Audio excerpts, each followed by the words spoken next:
If you've ever purchased a Netflix account in order to watch a couple of football games, go ahead and hit that like and subscribe button, folks. Welcome back. Happy day after Christmas. I hope that you all had a Merry Christmas and a wonderful holiday. We got 2 more days here, and albeit probably going to be low volume days, there's going to be opportunities for us. So we might as well cover the news. We did have Roaring Kitty make some news on Christmas. So we're going to break that down and see if it's going to be gifts or if it's going to be coal. I'd be excited to hear from you folks what you think about that. Let's go ahead and get started. December 26th, 2024. We wrap up the last couple of days of 2024 here on Benzinga Market Edge Live.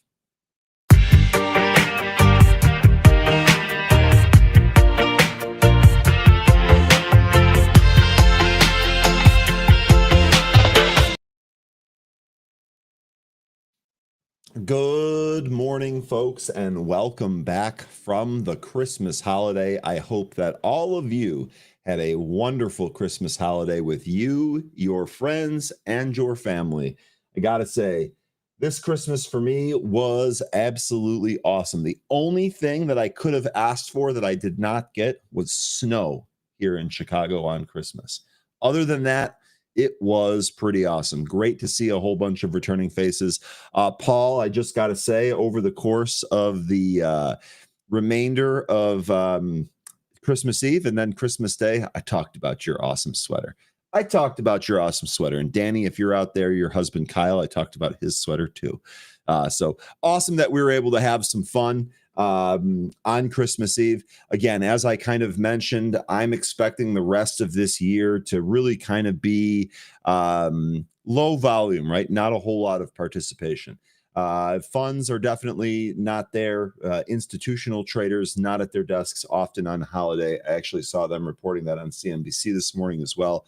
Talked to my ecosystem who's been involved in the market for a long time, and they've said a lot of the same things. So what that means is that while there might not be any huge news, I guess, unless there's a macro event, we're going to focus on some of the smaller movers here. I would say, just as a general tip here, don't go too crazy on anything. You really don't want to ruin your 2024 just because of a low volume mistake here at the end of the year. So let me go ahead and say good morning to everybody. White chocolate mocha. I agree. I hope everyone also had a great Christmas there. Awesome to have you back here. Kayla, welcome back. Ashan, welcome back. We are going to cover ad, Ashan. Ad, probably one of the big movers here today, and likely going to actually be one of the better trades here today. Let's see what it's doing here in the pre-market real quick. Yeah, it's holding in there. That VWAP, we're going to cover that, Ashan. Sit tight, baby. We're going to get to that here pretty soon. Hugh, good morning. Great to see you. Finally get to watch the show on a monitor rather than my phone. That's my son's gift. So thankful. We're thankful for your son, I will say. The mobile devices, definitely awesome for helping this. I really appreciate tablets for things like chat rooms and things like that off to the side, but there is nothing better than having an extra monitor. Screen real estate is a premium for us traders and anyone that wants to keep their eyes on things. Tesla, we're going to cover Tesla as always. Great American, awesome handle there. Good morning, Bernard. Good morning, Chuck. Welcome back. Good morning, Peter. Welcome from across the pond over there in Europe. Top of the morning to you, boss. Drew, welcome back. Crimp Biscuit, welcome back. Nomad, welcome back. Paul, it's great to see you, man. Seahorse Trading, welcome back. Jonathan Cooper and Fairchild in the house. Welcome back. Tom V in the house. Let's get this Santa Claus rally rolling. Tom, I'm with you. Where is it? It's like Santa Claus is still like, sleeping off all the houses that he went to. Maybe he had a little too much eggnog and milk and cookies, and he's still asleep because red arrows here across the board. S&P futures down 0.3. Dow futures down 0.3, and NASDAQ down almost 0.4 here. So red arrows early. Not crazy, though. We'll see if that turns around. Good morning, strong winds. 3D in the house. Good morning, 3D. I hope that your Christmas with your family was awesome. Big Bees, welcome back. Likewise to you. Hopefully you had an awesome Christmas. Really looking forward to an awesome 2025.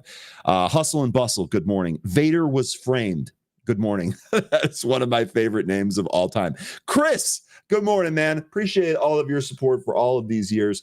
Hope that you're doing well, and I hope that your Christmas with your family was excellent. Welcome back, Chris and Larry. Good morning. Okay, let's talk about the SPY.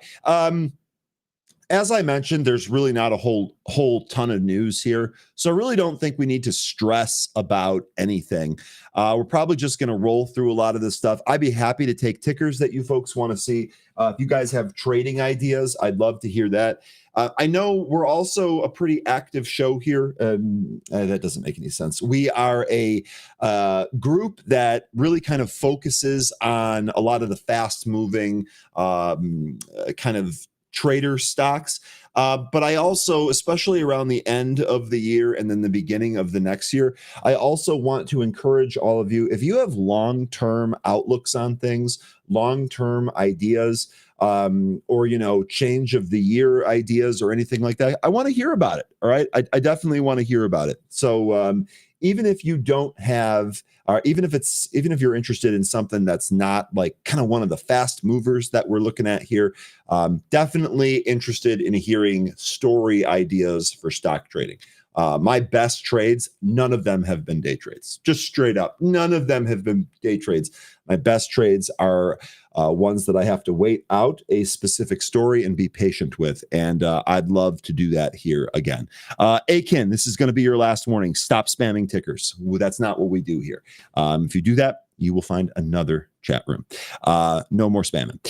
Good morning, Market Sniper. Good morning, Sideshow. We're ready to go. Okay, let's take a look here at the SPY. Obviously, we traded down since the last FOMC meeting, and we had some pretty good volume as well. Hang on, let me get rid of this spammer here. Sun-Kissed Yogi. Good morning. Jonathan Cooper. Good morning. Okay. So after the FOMC, we saw the market really kind of move down on volume, and we've seen it bounce here. It really did a great job holding that 582.30 level, which is awesome. The technical supports that we have discovered and found out are holding here, which means that the analysis that we have been doing is correct. Next is going to be what happens next. And of course, we never really know. We are butting up here against the 20-day moving average.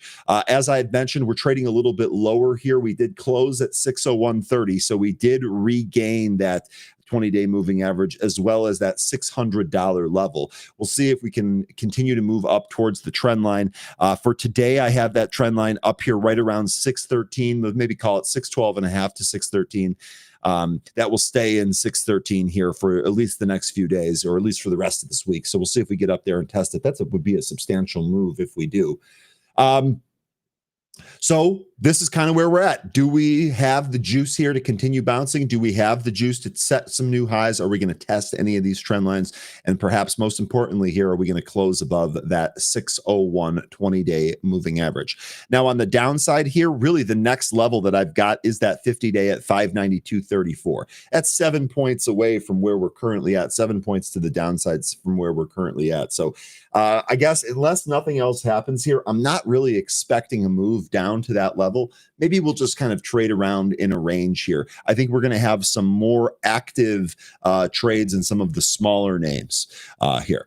Jonathan Cooper bringing us some Chinese news. Chinese authorities have agreed to issue 3 trillion yuan, 411 billion worth of special treasury bonds next year. That's the stimulus that we've been talking about. We'll see how that impacts some of those Chinese stocks, both larger and smaller. And then Great American here mentioning that the futures were all deep red in the early morning. And indeed, the futures are up off the lows. Looks like we had a low on the S&P futures at about 66, currently at 60.78 here. So we are up off those lows. We'll see if we have enough to really kind of carry us or give us a decent session here going forward. All right, Big B is mentioning theme for 2025, Bitcoin and the rise of the altcoins. More Fortune 500 are making treasuries of coins, Hood, MSTR coin, all of that stuff. That's a really good one. That's a really good theme, Big B's. We've kind of already started to see that. We saw stuff like that with Rumble. We saw CEOs become interactive with the public around that piece of news. So really good stuff here, Bigabees. I'm with you on that. And I'll say this, as of right now, I am not positioned for any of that, meaning I don't have any type of position on a spec play that a company might start adding Bitcoin to their treasury or anything like that. I'm interested in that. I know that there's a lot of kind of back and forth with MicroStrategy, especially when he's talking about the dilution. I've just been kind of trying, understanding that arm of buying more Bitcoin for them a little bit more. And honestly, I guess maybe it's because I'm bullish on Bitcoin. I really don't see that as a negative or a Ponzi scheme or anything like that. So it'll be curious to see what other companies adopt it and then overall how it performs. And of course, along the same lines, how is Bitcoin going to perform during that? By the way, Bitcoin here this morning, a little bit lower here on the futures on the /BTC chart, 95,345 on the Bitcoin futures. So that's a little bit soft here today, but nothing crazy. And the volume looks really, really light. Okay, volume looks really, really light. Good morning, Kevin. It's great to see you this morning. Hopefully everything down there in Florida is going well. I actually talked to some of my family who's currently in Florida down there, and they said everything was great. So wishing you and yours a awesome new year, and hopefully you had a wonderful Christmas. Okay, let's talk about some of the different news stories here that are going on. The big one, there really wasn't a whole lot. We really didn't miss anything on this Christmas, which was great. We were able to just kind of focus on the delicious food and wine and, of course, family and friends. The big piece of news that we got here, though, is this.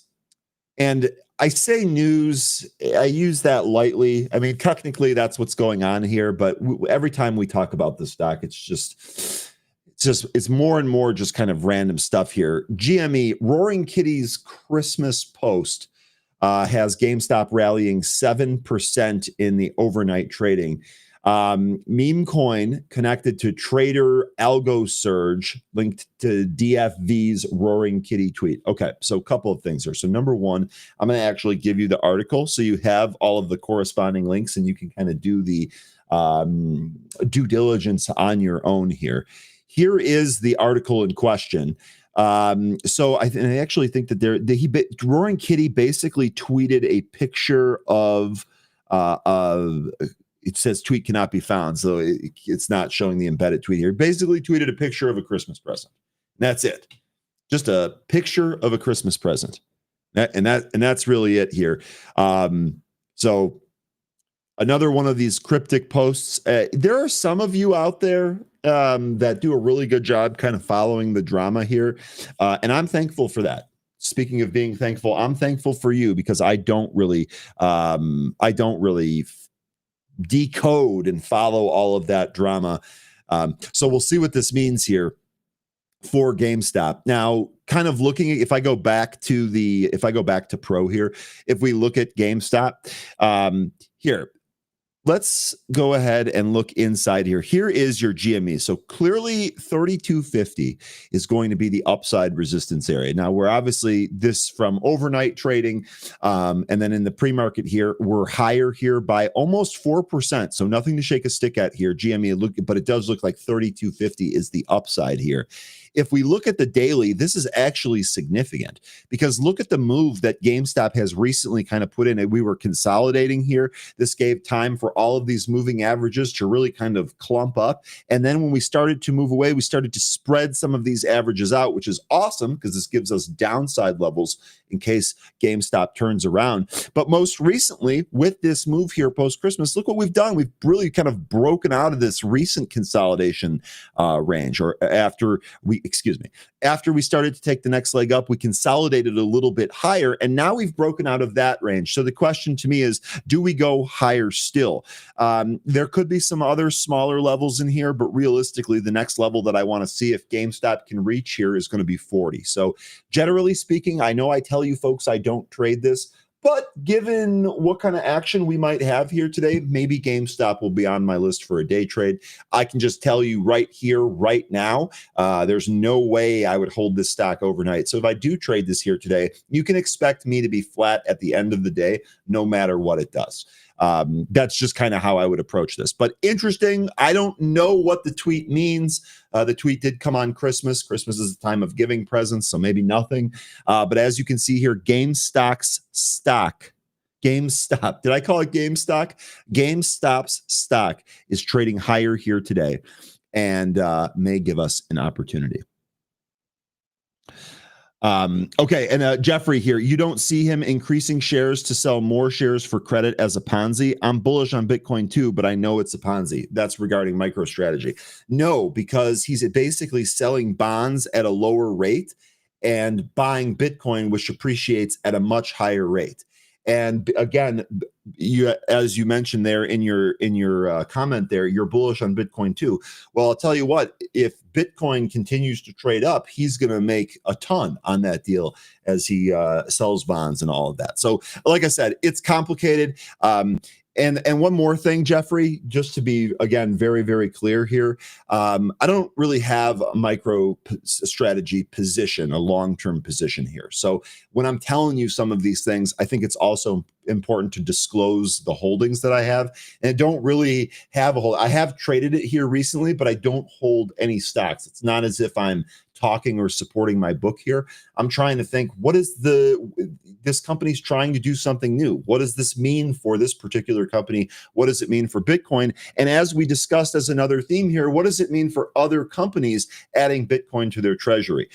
You do bring up an interesting point here. Maybe they'll do it in a way where they're not selling shares to buy more Bitcoin. That could be one of the hangups there. It's still interesting to me, and I'm still going to follow this with a close eye. But I appreciate you coming here with like a counterpoint to that, because I think that's how we're all going to be better as traders, no matter what the subject is, whether it's MicroStrategy or something else. So really, really good stuff there, Jeffrey, and I look forward to seeing how that unfolds here. And again, I don't have any money tied up in this. So if MicroStrategy completely unwinds and it turns out it is not legit, I'm not going to be hurt by that. So factor that into your risk analysis too. If I do take positions, I will absolutely disclose that with you folks. Again, especially considering that we're trading this here on a regular basis. Really good stuff there though. Okay. Bounce back. Here we go. This is the type of stuff. So this is back to GameStop here. This is the type of stuff that I generally just do not follow. I love you internet sleuths that are able to get this stuff, and I will share. We will talk about this here on the show. That is for sure. The color hex of the green in his post is 19420, the same number as his other post. I can see why that's significant, but I don't know what that means. So this is a really good find. I guess we'll look for that number, right? We want to look for 19420. I believe the other number in his post that you're referring to is the 1.09 time marker out of 420 on the YouTube little graphic on the cover of Time magazine. I believe that's what you're referring to. It's also worth noting that 1 minute and 9 seconds is also 69 seconds. So 69,420, the ultimate key level, as the internet likes to joke, obviously in play there. So we'll see what that means here. This hex post, though, that's interesting. Is keep it coming with the internet sleuth stuff. And in the meantime, we'll see if we get any types of trades on GME. Okay, this next story, I'm not really sure how this is going to affect the stock. I hope this didn't affect any one of you.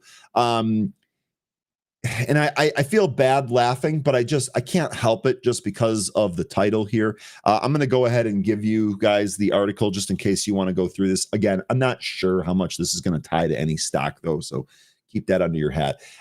Regarding Amazon here, which, by the way, I know Izzy's probably tending to the kids and is not here yet. This Amazon call from Izzy was awesome.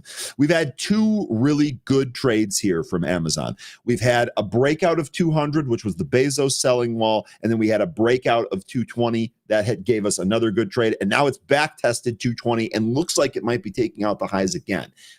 Did see that retail sales were actually pretty good, at least one of the first reads here right around Christmas. I know other than, like a couple of individual sites, I did a majority of my shopping on Amazon. I was able to get a number of really good gifts on Amazon this year. So it's my go-to. It's my go-to. I would not be surprised if this continues to trade higher and really set some new all-time highs. But the news story here, a stressed Amazon driver dumps 80 packages in Massachusetts woods amid a Christmas holiday rush. Now, if you go through the story there, the TLDR here, Amazon basically has some stringent requirements on making sure you meet deadlines for delivering packages, and that's so us as customers can enjoy speedy delivery of said packages.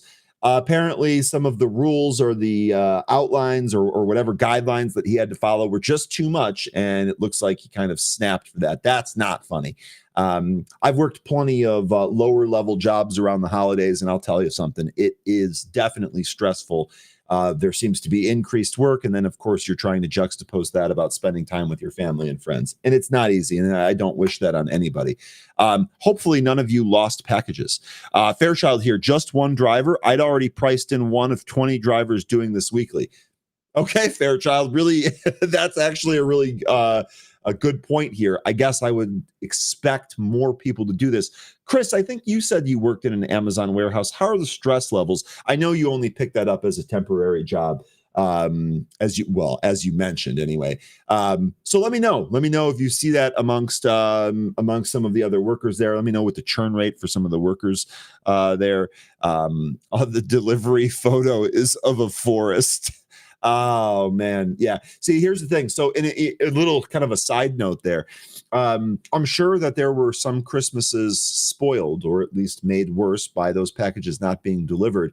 One of the gifts that I gave this year was a gift card, and I did it digitally, and I ordered it in the morning. And when everyone was unwrapping their presents, I was like, "Did you get the gift card?" And the recipient was like, "No." And I was like, darn it. And it took a good hour and a half resending it before it finally got there, but it did finally get there. So I'm sorry to anyone that had their Christmas made worse by a stressed out delivery driver. But here's, a little life tip that I'll give you that has really kind of worked well for me for over a decade at this point. Anyone that delivers something to your house, whether it's an Uber, do Uber Eats or DoorDash or whatever service you use, or UPS, FedEx, post office, thank those people. Thank those people. You have no idea how much you actually rely on them until you really, really think about it. And one of the examples that I thought that I had lost my keychain one number of years ago. And the keys on there ranged from my house keys all the way to my mailbox key. And the post office guy was here, and I was like, I did this really stupid thing. I lost my keys. I was like, how do I get a new key? He's like, well, you have to go through this process, blah, blah, blah, talk to your association. And he's like, but off the record, I'll tell you, if you just go buy a matching lock, I'll do it for you here one day. And that's because every day I say, hey, how you doing? How are you? Stay dry. I offered him an umbrella one day when it was pouring that he declined. So always be nice to those people. You never know when you're going to be in a problem, and you never know whose day you might make. Maybe you are the reason that you stop someone from snapping and dumping a bunch of packages in the woods. Always try to push that kindness forward. It's worked for me, and I would double down on that when you encounter people that are working jobs like this. We all rely on it. I always tip delivery drivers 25% when available. RP Trades, that is going above and beyond. Really, really awesome stuff. Okay, I deliver in a rural area. FedEx tosses them in the woods off dirt roads all the time. Wow. So I guess that's more prevalent than I thought. Okay. We do have the jobless claims coming out here in 7 minutes. Appreciate you, producer, for staying on top of me here. I know I like to go down tangents here, especially after Christmas when the news is a little bit light. But stay tuned for that. We will get to that when it shows up. Next piece of news here that I wanted to discuss, just kind of a recap of this year. And here you go. Look at that. Looking at the SPY chart this year. Good Lord. First day of the year here, SPY's about 465, and here we are up at about 600. The S&P 500 hit 57 new all-time highs in a record-breaking 2024. The Magnificent Seven, the stocks that we talk about all the time, drove 30% of the NASDAQ surge this year. So while we've had some really impressive index gains, I think one of the things to remember here is that a lot of it has been concentrated, and it's not just the SPY, it's also the NASDAQ, perhaps more specifically the NASDAQ. And the big takeaway here is that if we do see an unwind of any kind in 2025, whether it's a long-term unwind or maybe a short correction here, it's important to know that there's been a lot of concentration in just a few names. And so the backside of that move could get ugly. So a couple of things here. Number one, definitely keep a list of quality companies that you want to own for the long term, because if you're given an opportunity to own them at a discount, you want to take advantage of that.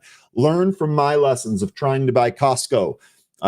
If you keep waiting, eventually you will have waited too long. So keep that in mind. And then number two, if you have any of these stocks, especially if you have them for a longer term investment and you have your thesis thought out, don't knee-jerk react to some of these moves. All right. If you think a stock that you have that's $200, $300, $400, if you have a stock like Lilly and you think that's going down several hundred points, take some gains, protect yourself, maybe hedge using options. Try and do this smart, right? When we see some of these gigantic moves in the market, we really don't want people to be off sides. We really want people to kind of be ready for that. So don't overdo it. And, just understand that if we do see an unwind here, it could be accelerated due to how much concentration we have. So just plan accordingly for that. Okay, next here is going to be some Tesla and Ford news here. Let me actually give you the link to the story here. Okay, Tesla and Ford. Tesla's Cybertruck popularity threatens the Ford F-150 Lightning sales, shows the data. Producer, if you have that data, you want to throw that on screen here.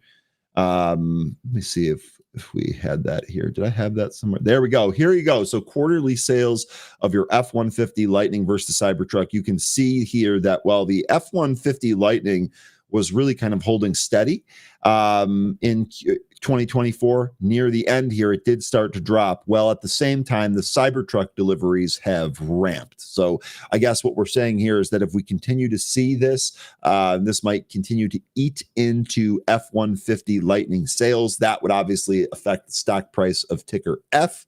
I did give you a link to the article there. One thing to also keep in mind here, just as a mention, for Benzinga Edge, I know I talk about it quite a bit here. It's your last chance to save 65% on Benzinga Edge before the price goes up January 1.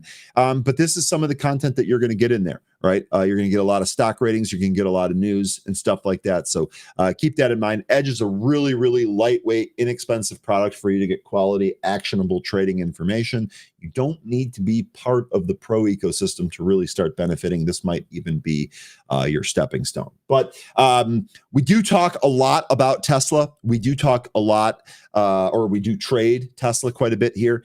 And it certainly looks like this is really not going anywhere. Now, I know we've had a recent, really kind of a huge move here. We talked about really 520 maybe being one of those price targets if it continues to trade up. It recently had another price target adjustment to 515. We did see a little bit of a downside move. Honestly, this is the best thing that could have happened to Tesla. If you're really hoping that this thing tests 500 or maybe that 515, 520 area, this pullback that we got here recently is the best possible thing for that. Our RSI here is at 69. Nice. So it's almost at overbought territory. But we've seen with Tesla that when this enters overbought territory, it can continue higher here, just like it just did. So we'll see if we're able to take out this high here. This is a key level for me. So for those of you that are trading Tesla or looking for Tesla levels, or just like Tesla, or dislike Tesla, frankly, here are some levels for you. The high here, the one that we're really paying attention to if Tesla remains strong and firm, is going to be 488.54.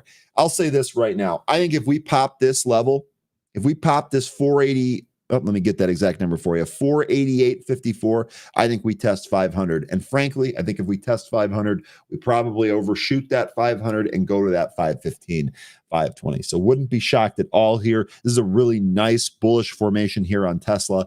Wouldn't be surprised. And that graphic, that the fact that Cybertruck, a really expensive Tesla model, is really starting to outpace and take away market share from other companies like a Ford F-150, a product that's been around and relied on for a long time. That could be significant. And so we'll track some of those delivery numbers here through 2025. That's kind of what I have here on Tesla. We got just under a minute until those numbers come out. I am watching for those numbers here, folks, so don't worry about that. I'll keep you posted as soon as we get that here. we will take a look at those numbers and see if it has any effect. As far as the forward chart goes here, we're still kind of in that range, right? We're near the low end of that channel. Let me see if I can draw that parallel channel on here again. I always go to the wrong one for this. All right, this is kind of what we're looking for here. Whoop. And then we want this channel. So we're at the low end of the range of that channel. The trade here is basically a channel trade. If we break out of that range, that might be something to look at. Okay, what time do we got here? Got 7:30 here. Did we get those numbers? Doesn't look like the market is responding to it yet. Here we go. I don't have them yet here. There we go. U.S. initial jobless claims, 219,000 versus the 223,000 estimate. The prior read was 220,000. So far here, the S&P futures look unchanged. We're still down here about 0.3%. I guess we've moved up a little bit here, but not a whole lot. RP trades, although this number is a little soft, you're right. For the most part, this number's in line here. That's what it looks like, and that's what the market response looks like here, as we're holding pretty steady. Down just about 0.4 on the NASDAQ, down 0.3 on the Dow, and still down just about 0.3 there on the SPY. Looks like a very muted market reaction. Maybe a little bump there, hustle and bustle, maybe, but not a whole lot here. U.S. continuing jobless claims, 1910K versus the 1880K. I know that sounds weird, but that's how I'm reading it to not make mistakes. And the USA jobless claims 4-week average, 226,500 versus the 225,500. So pretty much in line across the board there. RP trades. The takeaway that I have here, I know it's early, but the knee-jerk reaction takeaway that I have here is nothing upset the apple cart here with this data print. We got this day in between Christmas and New Year's. It's a Thursday. A lot of people are still asleep from the big Christmas feast that they had yesterday. They're not necessarily concerned about the market, so it's fantastic that we didn't get some kind of monkey wrench thrown into the whole thing here on a day where there's light volume. I remember we've seen the market push up on light volume. The market can also sell off on light volume. So really good to see that we have pretty much an inline print there. It doesn't really seem to be affecting anything. We should be in good shape here today.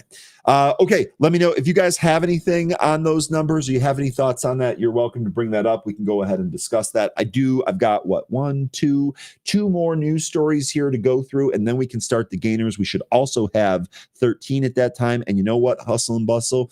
We will add Lunar to the list of stocks to take a look at. We will get you some answers there. Boy, I cannot type yet today. All right. Next here is going to be for ticker BYD. All right, ticker BYD. This is Boyd Gaming. BYD Contractors denies allegations of, quote, slavery-like, end quote, working conditions at a factory site in Brazil. Okay, well, I hope that's not the case. I'll be honest.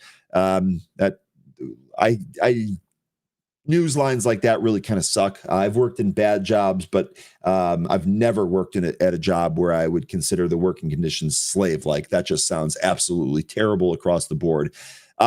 This stock is up here a little bit in the pre-market on extremely light volume. If we take a look at the actual chart here, this recently sold off to the 50 and held. So unless this piece of news doesn't break this stock down here, I'll be honest, I think the next move is probably higher here. The 73.61 or the 73.5 level that is outlined by the 20-day moving average, totally not out of reach. I don't know if we go there today, but it sure looks like our next move is going to be up here towards the highs. One other thing to keep in mind about this chart, and we'll see what happens, right? We'll see what happens with the news. But the other thing to keep in mind with this daily chart, if we do trade up towards this 20-day moving average level, again, that's around 73 and a half, maybe 73 and a half to 74. You're going to have this. You're going to have a potential head and shoulders pattern formed up here right near what looks like almost a triple top. So look, I think we're going to have here a trade here in BYD, right? I don't know what direction yet it's going to go, but keep this in mind. This is a key area that goes all the way back to 2021. We did set some new all-time highs, so that should be bullish, but it does look like we're struggling. I don't know if these allegations are going to proliferate at all and maybe kind of facilitate knocking the stock down or anything like that. I don't know if that's the get rid of that. I don't know if that's the case, but here's what we can do. We can prepare for whatever's coming here. Number one, if we lose this 50-day moving average, if we lose the 71.25, 71 and a quarter, let's call it area, and we continue to break down, you have some key levels beneath that are pretty important here. This $68 level, this actually represented an island and a back test that we drove higher from. I would imagine there would be some support there. And if we break that, we probably fill this gap down to 64. You also have some moving averages that are right beneath it there that would serve as some potential support areas. So watch. Let's see if this formation shows up here. Let's see if this really kind of trades into that area. As a long trader, for the most part, I actually would consider trying this to the short side. If we do push up to this 74 and a half area and kind of stop there, I would consider looking at this for a short. So we'll see. That was the news here. We'll see if we get that news. Real quickly, Lunar selected by NASA for some communication stuff. Again, we will look into Lunar here. Definitely want to get 13 involved in that because space, he's actually said, I'll get him to put this on the record too, but he's actually said in the happy hour, he thinks space is going to be a huge theme in 2025. Lunar is definitely a part of that there. BYD not trading at all here today.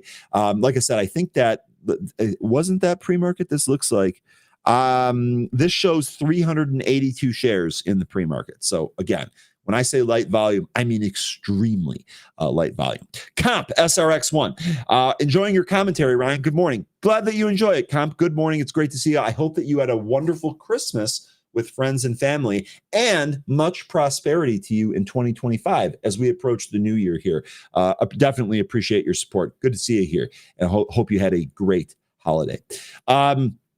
Okay, Robert, you're bringing up Archer. You know what? We might as well take a look at those EV tolls as well, because that might be something else for 2025 that we should take a look at here.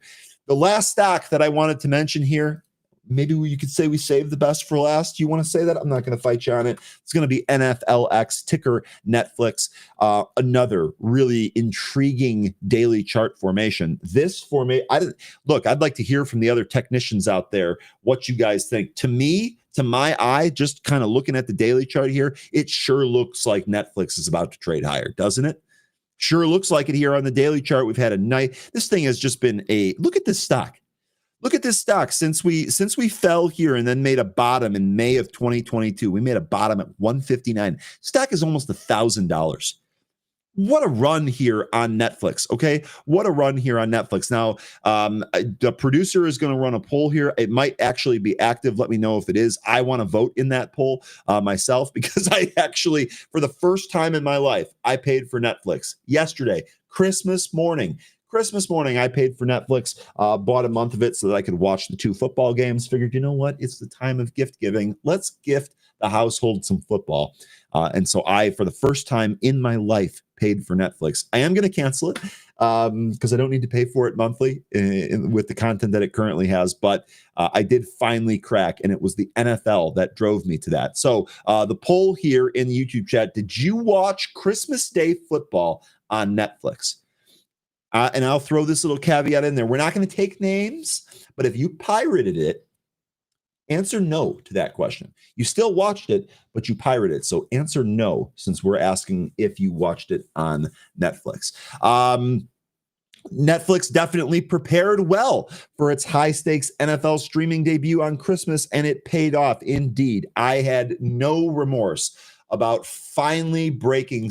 I seem to be the last holdout for paying for Netflix, and I finally folded that hand yesterday, and I have no regrets about it. This is important because when we talked the day after the Tyson Paul fight, I believe that was on a Saturday, so maybe it was 2 days after, on the following Monday, when we talked about that, I said to the group that day, I said, folks, I'm glad that they had this test, because let me tell you something. If they go into the Christmas day and they're doing football for the first time and there is a buffering problem like there was for the Tyson fight, on Christmas Day for football, this is going to spell bad news for Netflix. Now, that Monday after the Tyson Paul fight, the stock did sell off a little bit, but boy, oh boy, being short was not the play. Buying that dip was the play because we went higher from there. I can't remember exactly when it was. Was it this in here? Someone will have to correct me on the date there, but man, oh man, we ripped higher after that. And now, given what we saw yesterday, everything was fine. Netflix is down here just about 0.5% in the pre-market. We'll see if this holds up on the regular session. But I got to say, hats off to them. They really, really did a great job. I think there was some microphone issue in the pregame. I think all of the people on the panel did a really good job with the pregame. Shout out to Kay Adams because she's just goes to 11 and she's from Chicago. That red Christmas dress was something else. But the entire package for football was great. The games were the worst part. Can you imagine that? The games were the worst part. Both of the games were blowouts. None of them were really competitive, which is the only thing I think Netflix could have asked for. I'm super glad we didn't see any streaming issues. And that also bodes well for future events. I think now that they've got enough data on some of these events that are going to bring in just a tremendous amount of viewers, I think they're ready to go. Netflix looks like it's ready for prime time. And then the other takeaway that I left with is that eventually some of these network sports folks, I don't know if they're going to remain free on network forever. We'll see what happens with cable packages and TV deals and all of that, but it sure looks like streaming is going to be one of the ways to go going forward here. So we'll see. That's the news here on Netflix. Okay, you guys are throwing some stuff in here. Producer certainly didn't pirate it, and then a bunch of question marks. I don't really know how to address that, so I'm just going to do that. Hadid, welcome back. It's good to see you, man. Wishing a awesome 2025 for you. Welcome back. Should ask Anne-Marie about your Netflix play for maybe February, March. Tom, good idea. Anne-Marie, we are not going to have Anne-Marie. Looking ahead at the calendar here, I don't think we're going to have Anne-Marie back until the 7th. But let me confirm that. There's definitely not going to be Anne-Marie tomorrow. I mean, if she messages me and she's like, hey, I was watching the show, I want to come on tomorrow, I'm of course going to give her the time to do that. But I do not believe that is part of the plan right now. This is a really good call, though, for Netflix, NFLX. We'll definitely bring that up for her. This would be a great way to capture a stock that we definitely kind of feel like there's some more upside in. So really awesome stuff there. Robert saying the game sucked. Indeed, man. That was the worst part of the entire experience was the quality of the football. And I would have thought with especially with Texans, Ravens, I would have thought that one would have been better. The Chiefs one didn't really surprise me all that much, but I digress. Robert also mentioned that the NBA games were better. Now that's interesting. NBA has really struggled this year. I mean, they have no good numbers across the board, from the NBA Cup to total viewership to it's all down. That product is awful. So for the NBA product, which Christmas Day has been like a hallmark day of the NBA product, for that to be substantially better than the NFL, that's notable. That's saying something, Robert. And my kind of poking, I don't watch the NBA a whole lot. I did watch some of the games yesterday, so I guess that's a data point in itself, right? It was interesting enough for me to at least flip it on and watch it for a little bit. I have seen a similar opinion on X this morning. The NBA games, the product yesterday was just better for the NBA, which is not how I would have bet. Good stuff there, Robert. Too busy with dad duties. I heard it wasn't half bad, though. No, it was pretty good. All Cubs games should be on Netflix. I actually have Marquee. For those of you that are unaware of the absolute dumpster fire that is Chicago sports right now, it's not just the sports teams. The owner of the Bulls and the Sox decided that they're going to pull a Cubs ownership, and they're going to create their own channel. Comcast Sportsnet no longer exists. Now they have a new channel that's abbreviated Chizen. Nobody gets it. It comes with DirecTV. It doesn't come on YouTube. It's not even available to buy on YouTube. It's not available on Comcast, which is the biggest cable provider in the Chicagoland area. They charge extra for the app. The Blackhawks and the Bulls are terrible. I mean, it is such a mess. God, it is such a mess. I don't know how these executives keep their jobs. I really don't. I could have made a much better decision. You could have paid me half as much, and everything would have been better. a true Chicago sports fan would have done a better job. There's no question about that. But anyway, I'm digressing.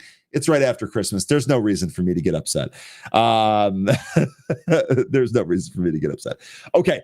But RP Trades, shout out to you because you kicked me right in the rear end there, and I went right down. I went right down a tangent. Well done. Okay, folks, enough tangents for me. We're gonna go ahead and bring on my main man 13. Let's put our hands together for 13. We got no intro. We're just gonna cold bring him on. 13. Merry Christmas. Hello. You can hear me, right? I can hear you fine. Okay, Man. It sounds like you're in the room next to me. All right, great. Yeah, I just have a pretty dark room this morning because it's overcast here, but no big deal. How's everybody this morning? How was your Christmas? Oh, man, dude, I was just saying, I don't know if you caught the tail end of my Netflix rant there and my Netflix breakdown. First of all, my Christmas was awesome. I'm thankful to my friends and family who really kind of helped make it awesome. But, and knock on wood, really no issues. You know, I was able to see my mom, see my friends, and all of that stuff. So I had a great Christmas. I got one of the coolest gifts that I've probably ever received. Didn't see it coming. I got like a little map of the shipwrecks of the Great Lakes. Just really cool. I'll actually take a picture of it and get it on here to show you folks. But it was great. My Christmas was great. How was yours? Oh, it was fine. I mean, great. That was wonderful. We had family over here. Made a whole bunch of food. I mean, I took pictures of it and sent it to you. So, oh yeah, look, man, that turkey that you deep fry. Yeah, it looks good. We got to come up with a time for me to get down to Texas because man, oh man, did that thing look good, dude. So we did that. Enjoyed our Christmas gifts. Got a lot of e-scooters and e-bikes for the kids and the wife. So we're gonna be outside a lot. Okay, and in Texas, you can start going outside in the winter. Is that right? Oh, we can go outside right now. It was like in the 60s yesterday. As a matter of fact, it may have gone to the 70s. Okay. In December. So yes, to your question, yeah, it was we had a brief cold stint, and then it got warm again. Okay. Real quickly here, just to kind of tie the loop there on Christmas. Here is the map that I got. I already hung it because I like it so much. But it basically shows all these little shipwrecks. It might be hard to make out here, but there's like a legend in the upper left corner, and all the little dots on the map represent a different shipwreck. So really cool piece of wall art. Christmas was awesome. Christmas was awesome. Okay, let's go ahead and break down some other stocks here real quick. Let's see. Sure. What did I miss here? Do you remember Hawk Vision? No, I don't. I mean, I remember the name, but I don't remember what the different things were with it. I remember when I was younger not being able to watch any Blackhawks games on television. Thankfully I was able to go because by showing a student ID, I could get a ticket for $7. $7. So me and my friends, a group of friends, would pile into a van, split parking, which was like $20 at the time, $4 a piece, and then buy a ticket for $7. So couldn't watch it on TV, but very cheap to go to the game. Born, it's good to see you, man. Hopefully you had a Merry Christmas. Welcome back and a happy 2025 to you and your family. Okay. And then Danny, welcome back. Yeah, we talked about Kyle's awesome sweater over Christmas as well. So shout out to you. Okay. 13. I haven't touched any of the movers. I've been waiting for that. I did roll through a kind of a slow news story. Where do you want to start here today? Well, I was just taking a look at a couple of the movers. First one that caught my eye, I'm probably not going to even trade today. That was CRVL. Okay. Vader, I'm down in the Houston area. So I saw that this one had a 3-for-1 forward split, and I looked at the price and I was like, huh. I'm sorry. What was the ticker again on this one? CRVL. CRVL. God, I don't even see it on the list here. It might be one. I mean, it's probably coming up on mine because it had a huge change in price, but I don't think it's really got a whole lot of volume. Yeah. So there you go. And it was a 3-for-1 forward split. So they're diluting their shares and lowering their price. But for some reason, it's up massively in the pre-market, or at least it was. I don't know what's happened to it since. This might be one we just don't even take a look at. Okay. I'm looking at it. I didn't have this one on my list, so I wasn't. Yeah, the volume on this is just so weird. But it was on the top of my list for some reason. So I started looking at it, and it was like, oh, it's a 3-for-1 forward split. So I started taking a look at it right as you were finishing up with the Netflix there. I don't even know what this company really does. It's apparently some kind of healthcare company, but Yeah, so it looks like it was 350 and now it's split down to 115. So looks like it should, and I think that this float is the old float.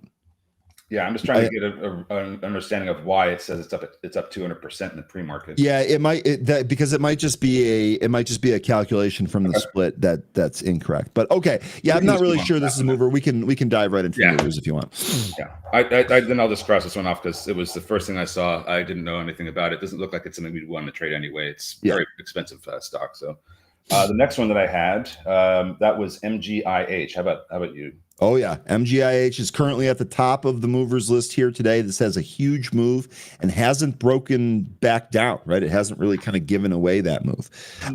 Good morning, Izzy. By the way, so yeah, go ahead. You have a bit of a trend line here that's trying to break over. You can even start drawing that. There you go. So that would be the trend line I'm looking for a break with, and it should be getting it in the pre-market. But if we don't, I anticipate we get it after the open. But that's the trend I'm looking to break. So we'll see if we can get it back above VWAP. I think we're currently just beneath it.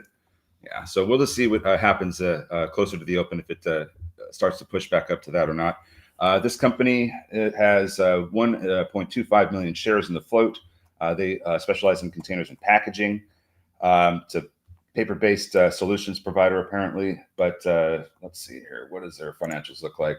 Don't have any read on their income. They have about almost 13.5 million in the bank, but no read on their financials. So I don't know how much. So here I was doing it. I was helping you out there. Oh, there you go. We don't have a read on its quarterly financials, but if you switch to annual here, it looks like they burn just about 4 million in cash per year. This is good though, because they had over 13 million in cash on the balance sheet, which means that they're probably not going to need an offering unless there's some other type of capital expenditure that they're really going to need to go through here. So that would be what to watch for the list here. Millennium Group, did you cover what this does? I might have been going through some other stuff there.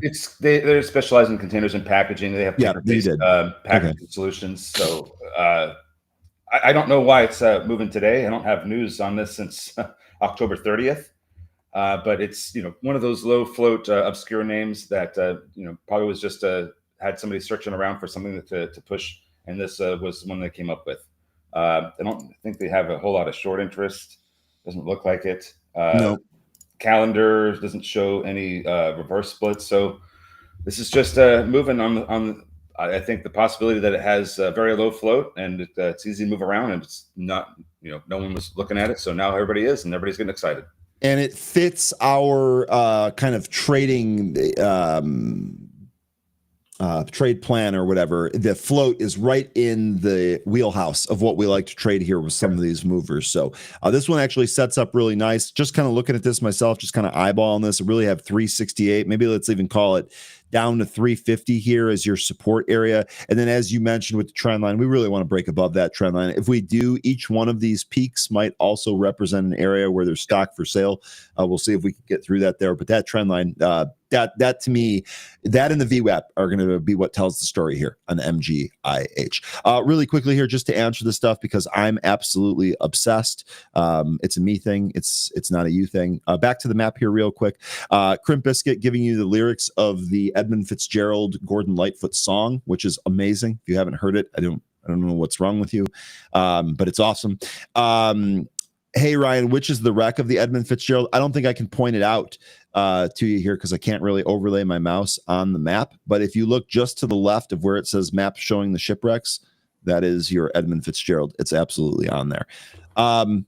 It's a great song. Listen to the song. That's basically why I was bringing it up. Okay, let's get back to the movers here. The next one is Z Car. It has come out of Z Garage, and it looks like it's getting ready to get traded here today. This did pop above 4. It's come back into just under 3, but it's very much like MGIH, which we just took a look at. It's doing a pretty good job holding this downside area here, about 275. So I think as long as it holds that, that's pretty good. I've got the VWAP here at 321. We'll see if this goes higher. As far as the news goes, I don't have any news. Excuse me. I do have news here today. I beg your pardon. This was a different one that had no news that's on my list that I was reading. Zoom Car reports 43% booking surge, revamps the website ahead of its holiday rush. So here you go. Zoom Car holding plus 100% higher here. 13, what do you got on this one? Yeah, so that was the news I was just seeing there. So that's great. And Zoom cars zooming. So we have a float of 2.1 million shares, and let me take a look at their financials here. Looks like they are going to need some cash, even though they have good news. They're still losing about a little more than 3 million a quarter, but I don't see that they have much cash on the balance sheet. So a little bit concerned about that. Think they could end up doing some kind of cash raise as a result. Um, Looks like, yeah, I'd say that this is probably one that's going to we have to be careful with because it looks like they are going to have to do some kind of Yeah. offering. They're set up for it. They have the low float, so a large amount of shares being added to that isn't going to make it super heavy. If anything, it's just going to still be low float, but with a larger amount of shares. So I would be expecting, a cash raise at some point. Let me see if they've done other reverse splits. They have. They did one back on October 22nd. So A that's why they. 1-for-100 Yeah. reverse split, by the way, on Yep. Zcar. Okay. We've traded this one before, 13. We'll see if we can trade it again. I actually kind of like the spot that it's at now. I love that it really hasn't broken down, and it does look like maybe we get a push through VWAP. What we've seen here in the pre-market, at least in the latter half of the pre-market here, the last couple of pushes through the VWAP, which have been accompanied on better than average volume or spikes in volume, I should say, we were not really able to hold above that VWAP. So that's definitely something to watch here, especially in the regular session as we get rolling. And Yeah, real also, quickly. So, okay. sorry, real quickly here. Will they ever find the treasure on Oak Island? Please tell me. I don't know. I don't even know if there is treasure on there. Will they uncover the history? That I think is a certainty, and that's one of the reasons I keep watching the show. Hustle and Bustle saying, which wrecks have wine and how soon are you getting your scuba license? I'll let someone else take care of that. I get my wine from Costco. It's very, very easy, and I can show up in my PJs instead of throwing on some scuba equipment. So good stuff there. All right, what do you want to do next here? Add ADD? No, I was just going to finish up with Zcar actually. There's a 275 support level that this has been, hanging on to ever since the price broke out this morning. So that would be a good area of support if we do trade down there again. It's very close to the 65 EMA, so interesting level right there. 275. That might be support going into the open, or if we do it before the open breakout of this trend that we're in. To your point about the VWAP, every time it tries to get back above there and recapture it, it doesn't hold up for very long. It ends up failing and going back to that 275. So we're going to need to see that 275 support possibly one more time, break through this trend, recapture VWAP, and close several 5-minute candles above it in order to be more confident about that upside. But that's what I'll be looking for with Zcar. Okay. Really good stuff there. I think these first two that we've covered here, we actually might be able to find trades here, even if these companies are junk. Yep. We might be able to find some good trades, pretty decent setups. Okay. Next here is going to be ADD. This is Color Star Tech. There was a piece of news here earlier. This was actually reported on Tuesday prior to the Christmas holiday, but obviously the market was closed. Color Star Technologies says, I'm going to probably pronounce this wrong, and I'm sorry. Saik Humad Abdullah Rashid Ahmad Amula. Oh my goodness. I am really sorry if I mispronounced that name. I'm not going to try it again. A prominent member of the UAE royal family has joined as an independent director on the board here for ADD. So that was the news that we got that caused the stock to pop. Again, that news was on Tuesday after the market closed midday. We got it after the close. And obviously there wasn't any trading there through the Christmas holiday, but that's what's going on here. Stock was up over 116% when I sat down. It's currently up 87% right now. 13, save me, because after butchering that name, I need some help. Yeah, so they did a reverse split on November 15th. It was also a 1-for-100. Looking at their balance sheet, they I'd have to go to an annual balance sheet or income statement. Looks like they do lose about 45, 50 million a quarter. I'm sorry, not a quarter, a year at this stage. We'll see what happens with the remainder of this year when they report their next earnings. But balance sheet doesn't look like they have a whole lot of cash either. Nope. So hopefully this UAE a royal family member is coming in to not only make decisions and decide on what content's going to be on this platform, but maybe also help advise how they can get that money and how they can raise capital. I also see that they have a pretty high short interest. Do you see what I'm seeing with that as far as 25% of the float shorted? Yeah, I don't actually have a percent of float reading, but if I take a look at the short interest and the float, I can eyeball it there as just about 25%. So this is going to be a little squeezy today, I would imagine, on that news. So let me take a look here at this this broker of mine and see what they've got as far as levels. So we're beneath the VWAP right now. Yep. This has been having a time getting back above VWAP ever since it popped in the after hours on Christmas Eve.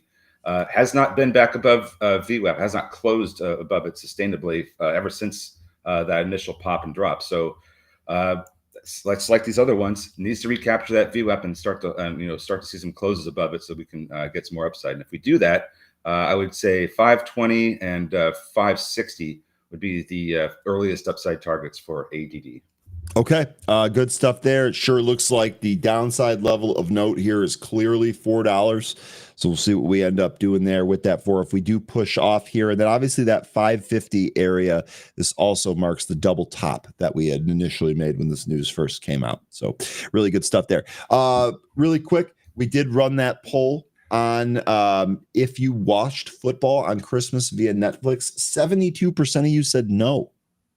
72% of you said no. I will be honest, that is higher than I thought, but it is what it is. 27% of you said yes. As mentioned, I did pay for Netflix for the first time in my life yesterday morning so that I could watch those games. Is that what your rant was over regarding the broadcast of the NFL games on Netflix?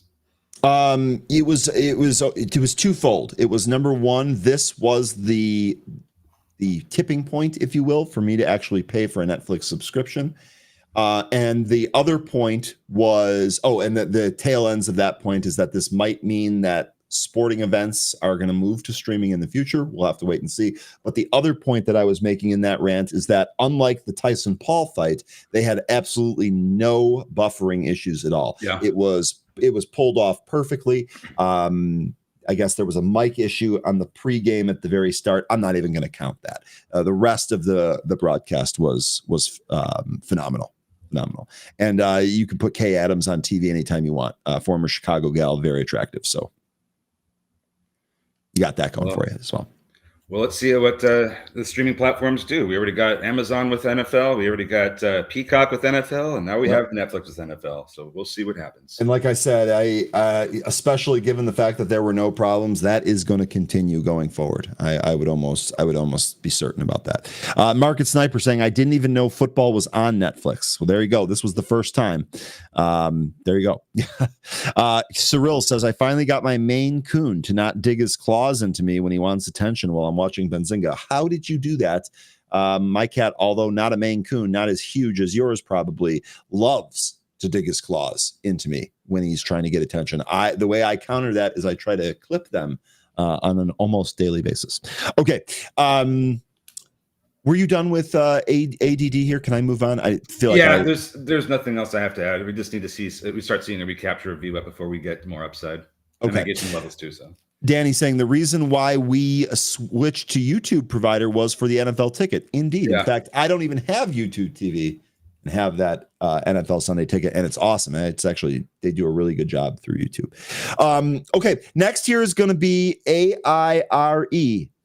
This is another one that we've traded off of the relative volume scanner in the past. We have multiple legs up here in the pre-market, and we have some pretty decent volume spikes in the pre-market here as well. We don't have any fresh news. The most recent news came from last week on Friday, but it does look like we're kind of driving here on some momentum, up 53%. Minimal short interest, although there is a little bit there. Nothing really crazy here on the insider transactions, and nothing's really changed here with the share structure. Almost just shy of 12 million shares in the float, so easy for us to trade here. On average, trades about 1,000 shares today, 22 million. So despite the no news, seems to be a lot of attention here. 13, you got anything here on AIRE? Aside from some levels, the only thing that I'm thinking why this is even moving at all is because they're now associated with Bitcoin and cryptocurrency. They're planning to allocate up to 25% of their cash towards crypto purchases. So, if Wait, let me stop you right there, 13, because that also ties back to a story that we had earlier here regarding Bitcoin, and just wondering if a theme for 2025 is going to be more companies adding Bitcoin to their treasury. So we had really briefly talked about that earlier. I just wanted to tie it together. Sorry for interrupting. No worries. And yeah, I think that definitely is going to be a theme going into 2025. We are starting to see a whole bunch of companies start to ramp up purchasing of Bitcoin and other cryptos. Just look at Cooler, for example, the one that the space, the now space stock I've been following for years. That also had news that they're planning on launching a Bitcoin treasury with the 21 million purchase of Bitcoin. So yes, I do believe that's going to be a big theme going into 2025, and probably even throughout 2025. You're going to see a lot of and with the rates having been cut, that provides some lending opportunities. Yep. To be able to get financing for Bitcoin cheaper than you did earlier last year. So there's a couple of things at play here when it comes to that theme. But as far as AIRE goes, I'm a little concerned about how high this might trade today. The thing is that it has not really been able to hold very well above, let's say, 225. That it has traded above that, but it seems like 225 is a bit of an area where the sellers start to step in and drive the stock back down. So you put so you can see, like, I have levels on here from last time, one of the last times we traded it. So far, the price action we've had today is getting up to 250 and then coming right back in. Not able to get back above 225 since then. So if we can at least get back above 225, then maybe we have a chance at going higher, breaking that pre-market high. Otherwise, I really don't think we're going to go very high in this stock if we start to lose too. Okay. Really good breakdown there. What I really like here, I love that this is at the VWAP. I'm going to be watching for volume flowing into this name, and then maybe taking out some of those key levels in tandem. That will tell us if it's a good for a trade. Next here, PDYN. And this one here, let me actually reset this chart so we can see it a little bit more clearly. This one has been awesome for our chat. Not quite reaching our cat or Palantir status for our chat here, but this one has been a really, really good mover. Jay Rice, I know that you've been on this. Big payday here for you. Jay, you know what? We're going to start the vibes after Christmas with some of the sound effects there. A big payday the day after Christmas. Giddy up. We can take that one.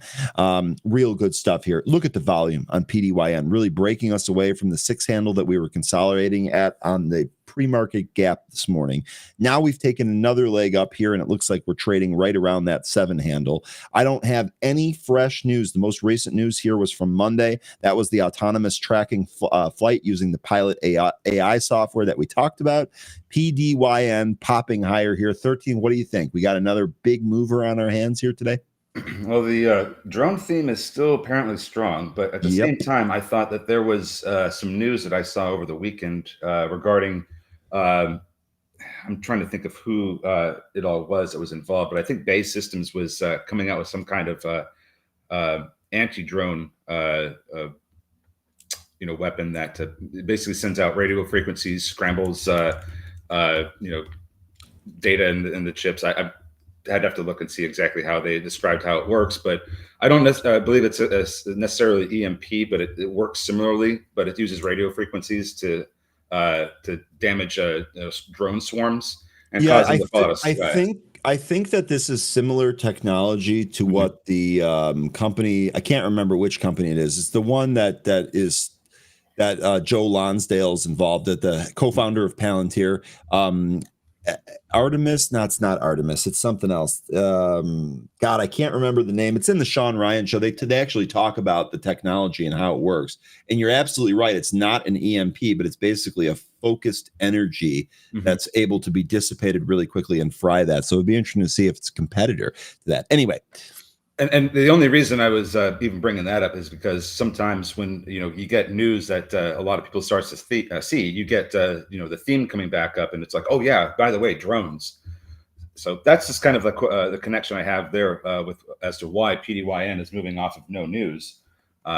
Also, it could be just a continuation from Friday, because I think we had some pretty high volume. We sure did. Comparatively, and I mean, shoot, we've almost one and a half times, we've seen 1.5 times the price in the pre-market here, because we just continue to go. That Friday had some great price action. It was just a kind of like a nice diagonal line right up, Yep. and never gave that back. As a matter of fact, in the after hours and in the pre-market, it's just been ripping higher. So with all that price action, I'd like to just kind of wait and see what it does at the open, because we might see a lot of selling Okay. as a result of this price action we got in the profit after. taking, sure. Right. So I would just kind of wait and see what happens at the open with this. But if we are going to go higher, then we could look at 1550 as being one potential level. But we also went as high as 793 earlier this month.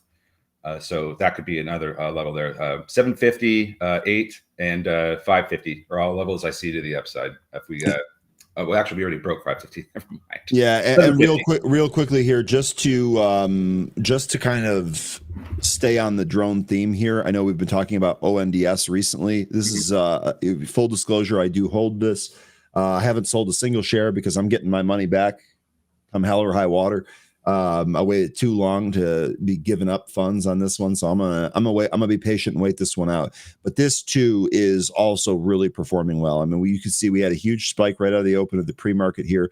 We spent most of the morning selling back, and we're going right back to those levels here. Carmen mentioning, in my opinion, the drone industry is going to be a very lucrative sector for a good bit of time. I completely agree with this for two reasons. Number one, drone warfare is clearly the way the military is going, and if you talk to some of the people that are recently retired or actively deployed, they confirm this on many different fronts. It's absolutely going this way. This is one of the reasons why we've seen such a huge move in Palantir as well. The other thing, as mentioned here, Jay Rice mentioned this just a few minutes ago, drone delivery is still a big theme. So not only do you have military applications, but you also have consumer applications. And you're talking about large companies that are able to take all these types of costs and incur them and then help serve the consumer. So I love the fact that there are multiple angles we can attack this for. 13, I know you were trying to get in there. Yeah, because Jay Rice was mentioning, he said I didn't like Paladine on Monday, as he recalled. And I think that's correct, because when I believe when we were looking at the financials, I didn't like the balance sheet or the income statement. The company's not, really too profitable yet. It has some revenue, but it loses millions of dollars a quarter, and I think that's the reason why I didn't like it. The other thing is I think that it's obviously different for long-term trading versus short-term trading. We both traded PDYN recently in the short term. I will say, as far as Jay goes here, their long-term prospects, I actually have not dug into the company as much as I would like to for a long-term trade. So I'm not even going to go off and say that it's bad. I'm just going to say I'm fairly ignorant on the long-term premise there. Here we go. Ryan, we'll take a great name, by the way. We'll take the other side of that. I don't see drone delivery being a big thing personally. The military aspect, yes, but maybe not drone delivery. We'll see. Ryan, the big thing that I do go back and forth on this right now. I currently find myself on the side that I think it's going to be a thing. The reason that I kind of go back and forth on this is because there are going to be problems with this new delivery service, and how we work through and respond to those problems is going to tell us a lot about the future theme there. Delivery accuracy, packages being damaged during delivery, packages being stolen by things flying around the sky, packages accidentally being dropped at the wrong spot, and people getting free shit like it's Christmas every day. I mean, there's a lot of stuff that we need to kind of figure out here with the drone delivery theme. So I can appreciate that. It seems like we're on opposite sides there, but I appreciate the position you're on. Yeah, and to his point, we have seen Amazon really try to get a drone delivery service off the ground for years now. Yeah, I know. We haven't seen that yet. Commercially available to everybody. So maybe they're running into a lot of issues. There's probably got a lot of FAA hurdles they have to get over in order for these things to just be out in mass, delivering to people. What if drones start crashing into each other as they're delivering? So I think there's a lot of question mark. Yes. Okay. So there you go. Exactly. He's on it. So Absolutely. yeah, so that would be the big thing, and it would take a lot more coordination. Maybe AI is the answer to having drone deliveries. But I guess the question now for me would be: do we see autonomous trucks on the road delivering packages before we see drones doing it, or are they going to work together? Like, are they going to just kind of pop out of the truck and then deliver the package and then come back into the truck? Like, there's a lot of different routes they could go, but just having like drones leave a facility and fly miles to their destination, that's gonna, to Ryan's point, that's gonna take a lot of hurdles to jump over. Jay mentioning here, read Wall Street Engine tweet this AM. You're dead wrong on drone delivery. We're going to cover both sides of the issue. That is for sure. Jay, I actually just really quickly searched that Wall Street Engine. I spelled it right. Do me a favor. If you could DM me or link me that tweet, tag me in that tweet, I'll pull it up and I'll take a look at it here. Like I said, I'm interested in this. I'm willing to kind of go back and forth on this one. ONDS popping here, by the way. Really good stuff there.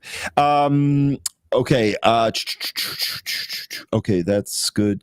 Okay, really good stuff there on some of the drone theme. Okay, we got 15 minutes. We got plenty of time. I do want to cover a couple of more here.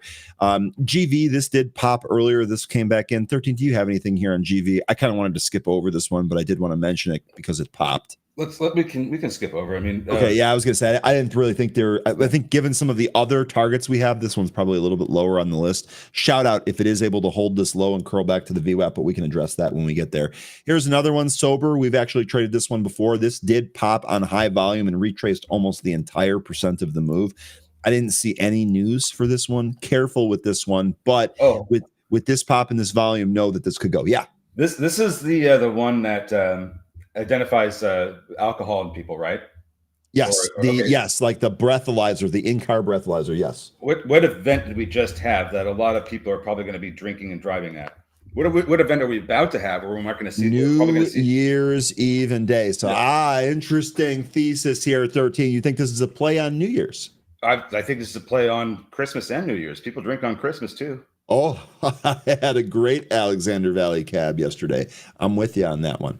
Interesting. Okay. So Okay. that's just kind of what I'm thinking as to why. If I'm looking for a reason as to why this is moving, that's the first thing that comes to my mind. We just had a holiday where people are out doing that. So yeah, no, that's actually, I can't believe I didn't put 2 and 2 together. 13. I mean, maybe the wine is causing me to be a little slow here this morning. Really good stuff there. Jay Harris mentioning Ryan and 13. Do you believe Tesla calls will go for today? Well, okay, a couple of things here, Jay Harris. First of all, we're a little bit weak here in the pre-market. Now we are up off the lows. There's some strength here in the pre-market for Tesla. But I'll say this, I mean, market would need to really kind of turn around for that. We're still looking across the way. We're still down about 0.3 here in the SPY, almost 0.4 in the Dow, and down 0.3 here in the NASDAQ. So unless the market turns around, I would imagine Tesla probably trades with it already being soft here this morning. Something would have to change for me to jump on Tesla calls here today, but it could. I just don't. I can't make that call right now. Okay. Let's see. What else do we have here? TCRX this is another one that had a catalyst here today. So T-Scan Therapeutics. You can see this thing did pop almost as high as 440 earlier today. What's going on with this? T-Scan Therapeutics enters security purchase agreement with Lynx One Capital, an investment fund aided by Lynx One, for sale of 30 million of pre-funded warrants to buy up to aggregate of 7.5 million shares of voting common stock at 4. So this is not a complete buyout.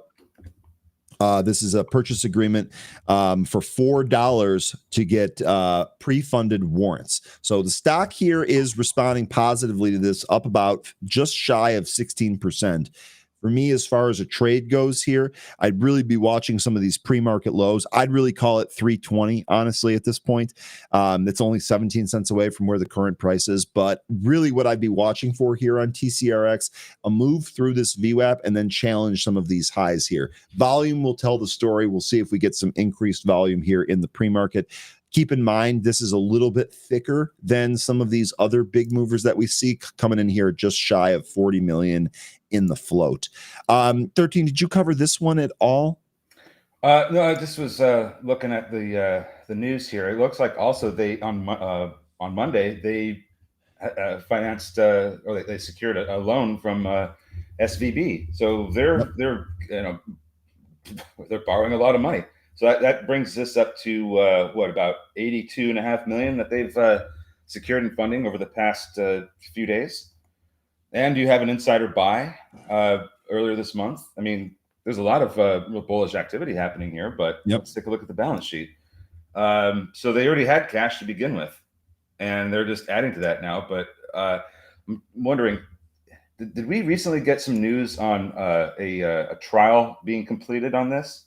Yes, looks like they did have some phase one trial that was going on, and they announced the results earlier this month. So this could be funding for the next series of trials for their ALLOHA drug. So that's what we're likely seeing here, is just a cash raise to fund the next round of clinical trials.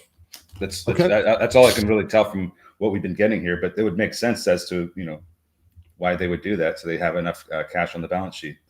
Float is 38 million shares, so a little bit thicker, but still should be able to be traded fairly easily. Seeing some short interest as well. Don't think it's really going to be that material, though. Yeah, I saw the same thing. Okay. That's good on TCRX. It'd be interesting to see if we get a trade there on that. Real quick, were you done? Sorry. No, go ahead. Okay. Next here is going to be RAPT. This is Rapt Therapeutics. We actually recently traded this one. I feel like, was that earlier this week? Yeah, Monday. Yeah, it was Monday after the private placement when this thing actually traded up on that private placement. Yeah, gapped up. It's actually held now. Now it's trying to go higher. So really quickly, if we look at some of these areas, we're right at a potential breakout area. We did talk about a head and shoulders maybe kind of forming on this. Did it look like that on the 5? Yeah, it did look like that on the 5 as well. That obviously, at least so far, hasn't really materialized. I would definitely mark a key level off here. Let's call it 232. That is going to be your intraday high from Monday. We are above that secondary high. We're above that $2 level. So wrapped here.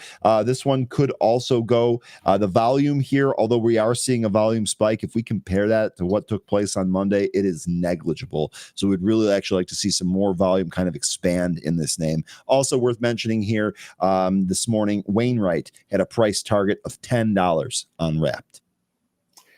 And this is another company that's doing exactly what TCRX is. They're raising capital to fund their next round of clinical trials. And they specifically say that in this news feed here, this news from Monday, the 23rd. It looks to raise 150 million in private placement to advance drug pipeline. Okay. So that's what's happening with this one. So they have they're going to have money on the balance sheet, but they are going to be burning it because drug trials are expensive. Yes, they are. Okay, quick check-in here on GME. This actually did take another leg higher here, although didn't really break like crazy. 13, I don't know if you followed along with this because you probably enjoyed real life instead of spending most of your day on Twitter on Christmas. Roaring Kitty posted a picture of a Christmas present, and that has GameStop rallying here in the overnight. So it looks like we did just take another leg up here. We'll see if GameStop gives us any tradable setups here today.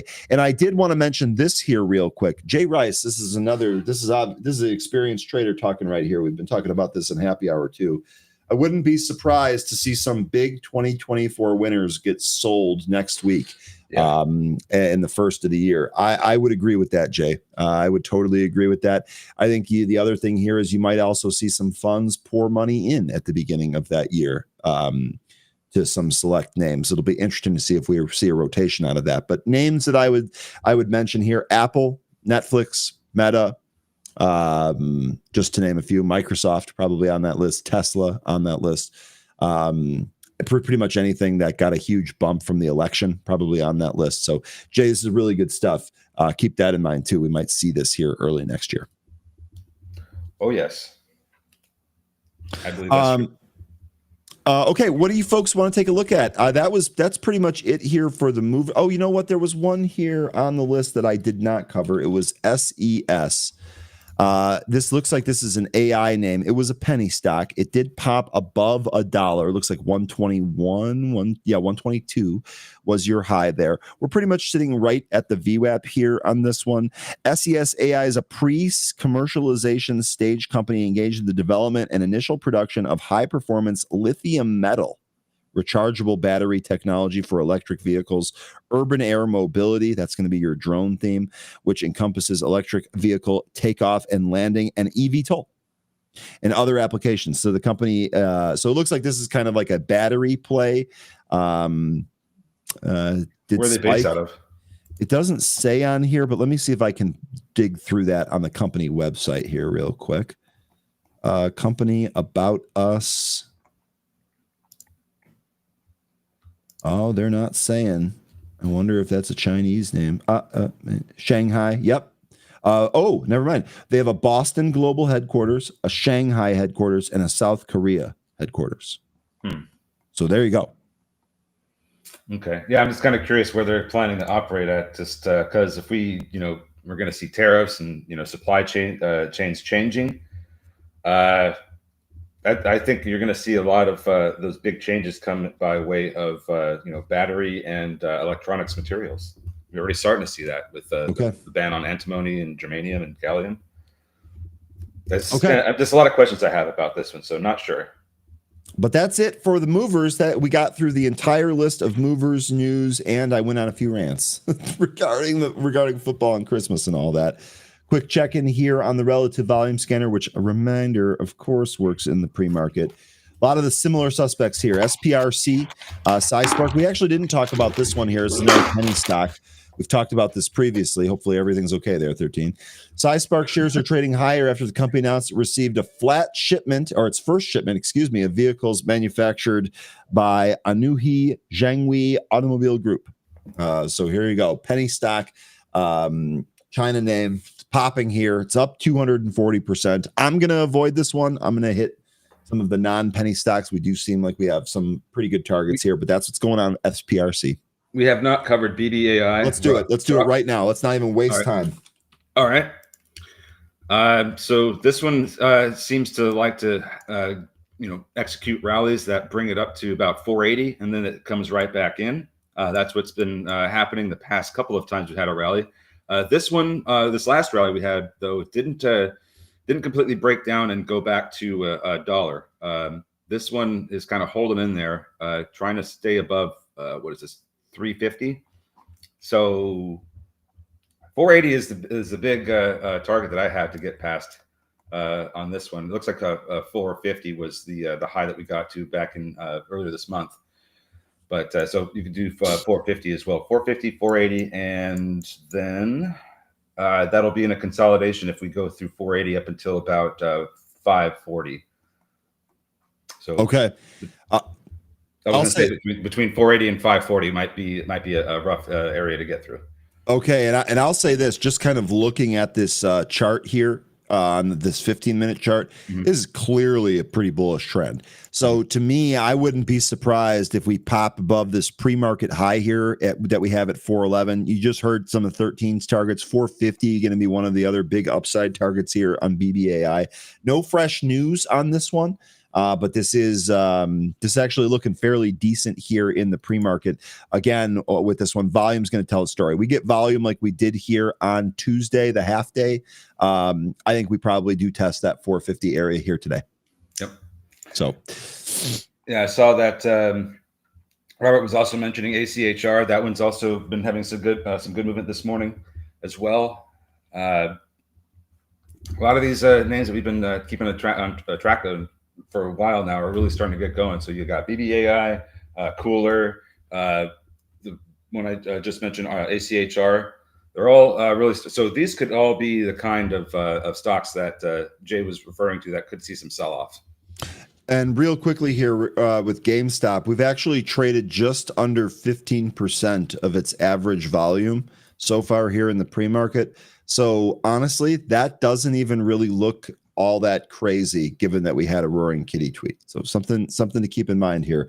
We'll see how this updates as we keep going. What? AIRE. Yeah. That one is just falling out of bed here before we When you open. said air, I was like, where is there an air? What's broke? But I get it. I get it.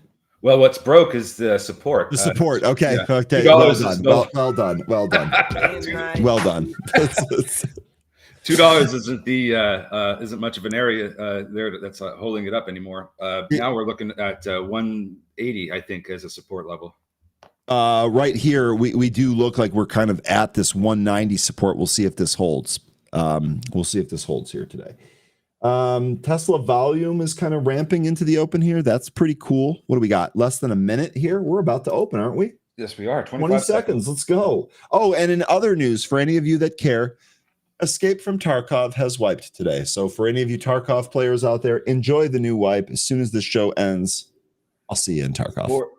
480 for Tesla looks like that's the big resistance area that's trying to get over.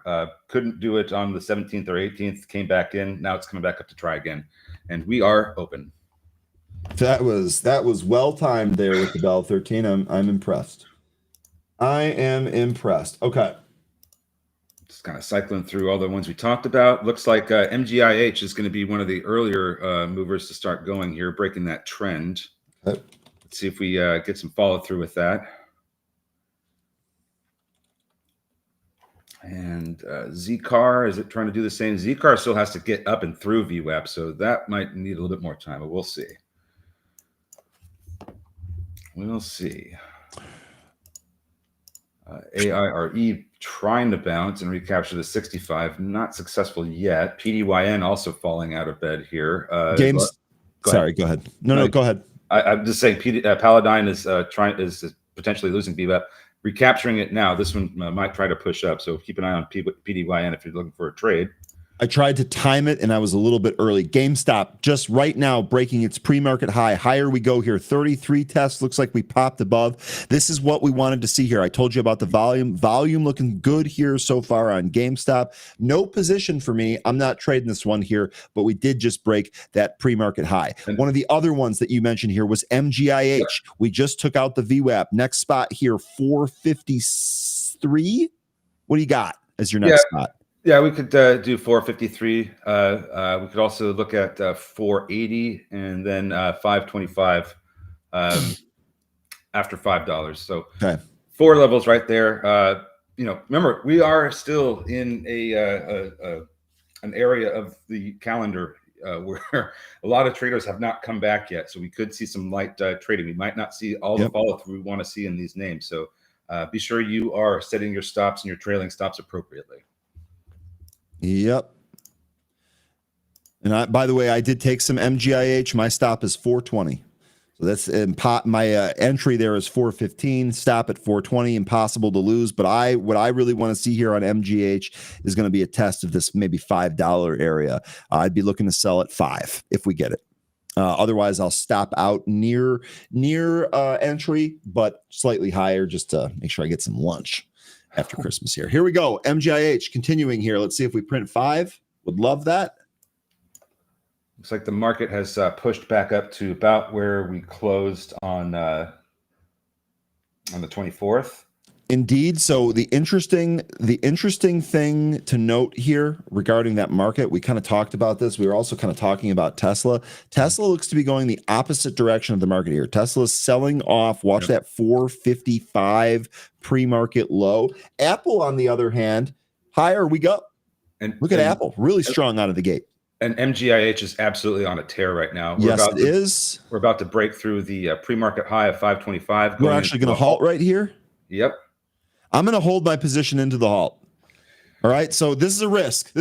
We'll see here. I'm holding this position into the halt on MGIH. If we pop higher on MGIH out of this halt, I'll tell you right now, I'll sell into that. And it's halted, and it's a beautiful, beautiful break of the trend line. It is. That was a really good call in that trend line. We've got a winner on our hands. I'm not celebrating until the trade is closed.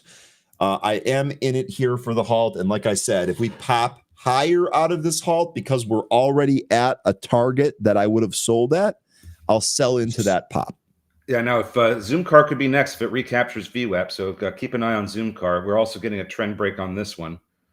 So while Well, MGIH sleeps. This one could start moving. Jay Rice mentioning Palantir here. Jay Rice playing a regression back to the mean, it looks like.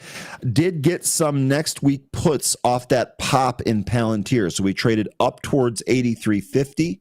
Looks like you filled some puts there. This did sink a little bit. Really good stuff. Let me know what puts you or what contracts you took there. Here's Zcar.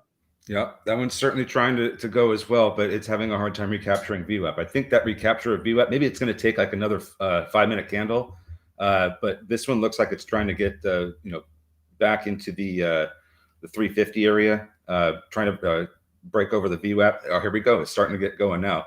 The high in this one is 419, so that could be an upside target as well in Zcar. Jane. Oh, nice. 390 on MGIH. That's halted up here at what? 530. Really good win for you here early on. Very good win. Really good stuff there. Let's see how much. Okay, so she's got $2 on that one already. That's great. Yep. Awesome. Nice little post-Christmas gift there. Yeah. Good morning, James. Hopefully your Christmas with your family was awesome. Good morning. Paladin looks like it might try to go here if it continues to hold VWAP.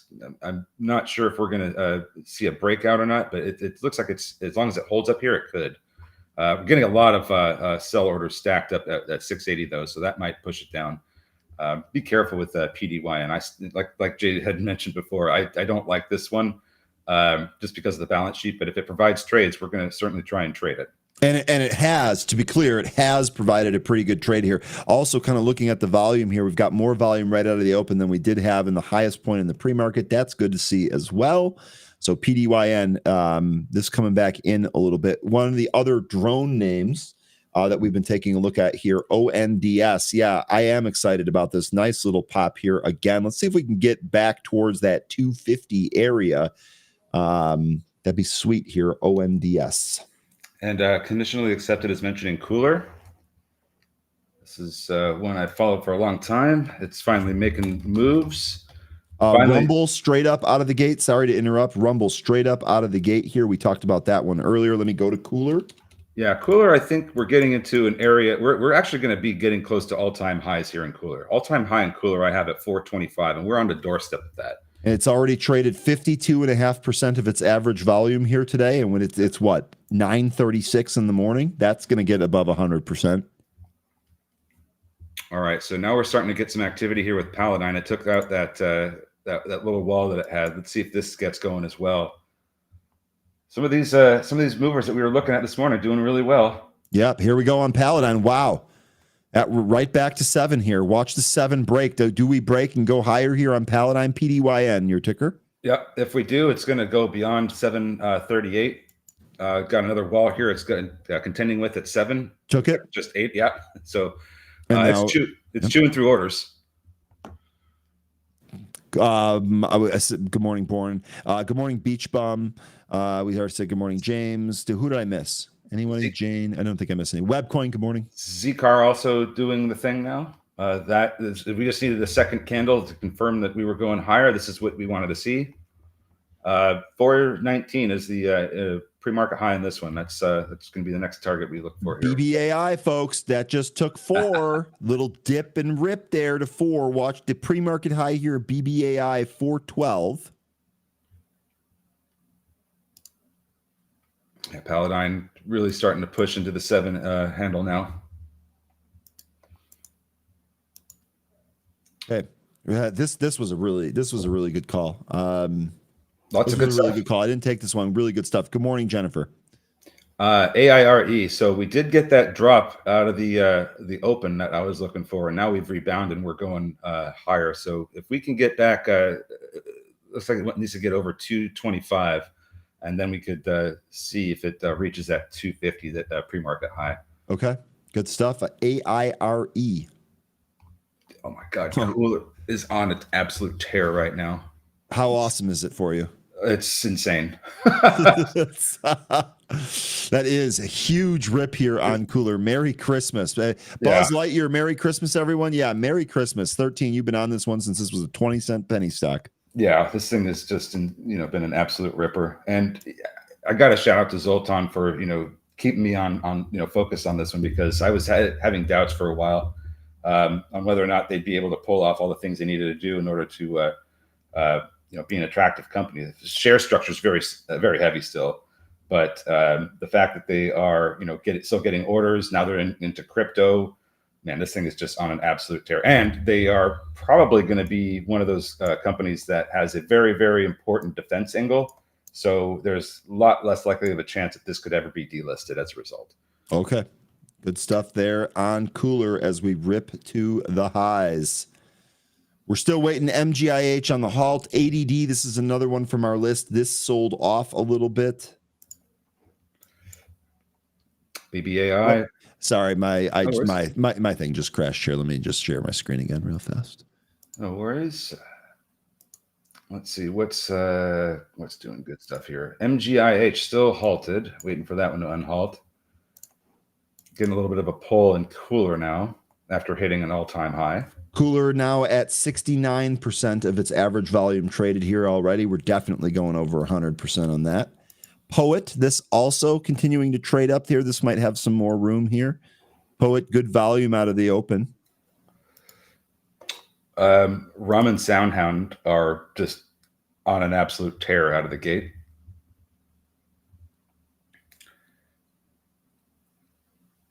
Yeah, here's Rum. That was really good. Here's Sound.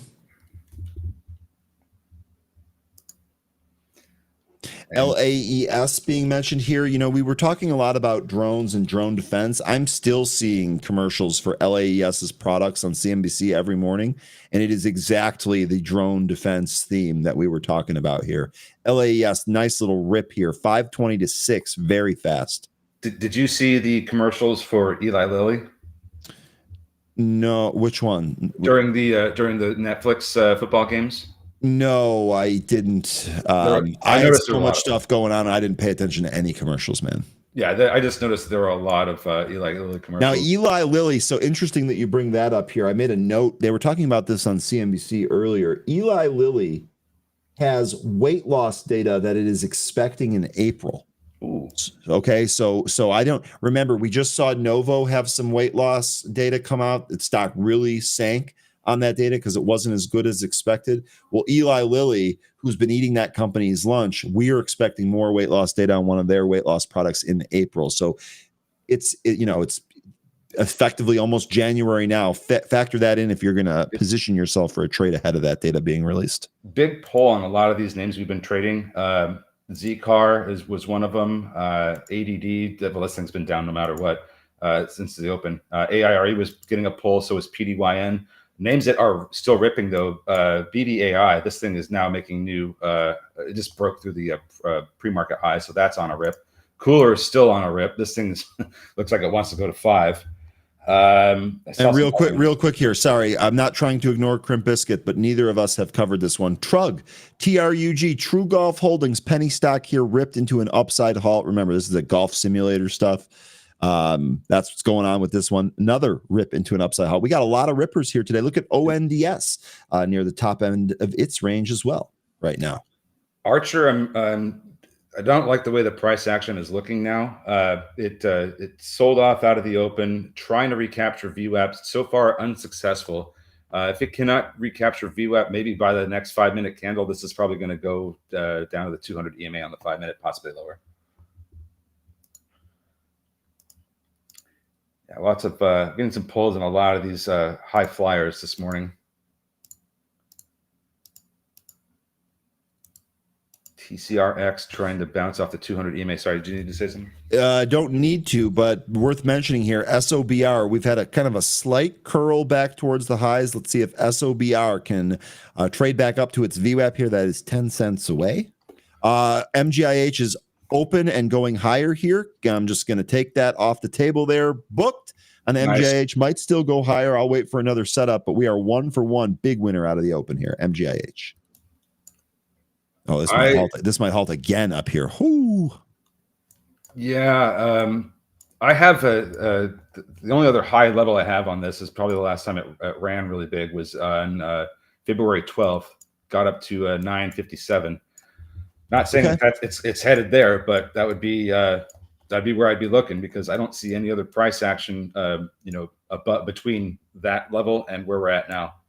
I got 586 on my sell there on Nice. MGIH. So I was in at 416, out at 586. Boom, boom, boom. DJT, good mention, Danny. This is ripping here. I don't have a trade on this, but this is ripping to the highs. MGIH looks like that high of day that we put in there was 640, what, 645? Pulled back off that spot. We'll see if we go higher here. MGIH UMAC getting mentioned by the chat. Yep.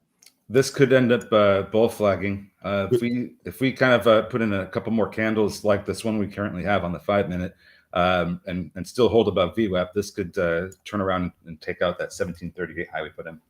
True Golf open now, which went several 15 cents higher and is holding higher here. P. Anagenesis saying Merry Christmas belatedly. Yes, but also not yes, because we're still having a Merry Christmas here today with some of the stock moves that we're getting. Yep. So awesome stuff. Hopefully you had a great Christmas with you and your family and friends. But we got more moves here. True Golf ripping to the highs yet again here. So MGIH 680 is the current high we put in. I don't want to make this a prediction as to where we're going, but if we stick with this kind of I guess volume, I don't want to say just price action, but volume in general, there's still a chance it could get up to that all-time high, but we need to see that volume hold up, and that would mean that each of these candles needs to put in at least 5 million shares traded every 5 minutes. So we'll see if we get that. Okay. Good stuff on MGIH. Good stuff out of the gate here on a lot 13. I'm actually going to step away for just 1 second now that I'm out of that trade. BRB. No problem. So let's take a look here and see what you're all looking at. You are mentioning Rigetti and SERV. Take a look at RGTI real quick here. Is this one moving as well? Oh, it had a nice burst up to 1240. I would look for some consolidation in RGTI. Let's say we want to have it at least hold up 1180. And well, I guess it's not going to even wait. It's going to continue to go higher, isn't it? But I would, if this is going to form a bull flag or bull pennant of sorts, I would like to see support hold up by 1180. But it looks like it just wants to rip higher anyway. Let's see other levels that other stocks that you folks have mentioned. Robert Pesci mentioning Saidu. This is another space play that puts up satellites into orbit. They also have a contract with Lone Star to do a lunar data center. Levels on ABAT as per Progressive G. Rigetti going higher. Have fun with that one. Let me look at ABAT real quick. This is American Battery Technologies. So right now, it's this current candle that it's in was rejected at VWAP. But if it's going to go lower, it's going to have to break down from 275, and it's not too far away. So look for 275 as support. We start getting the 5-minute candles closing underneath 275. I think that means that we're going to see further downside. You can look in the pre-market and see that when we were consolidating from about 8 to the open, it was looking at that 275 level as support. So that needs to hold up if we are going to go higher in ABAT.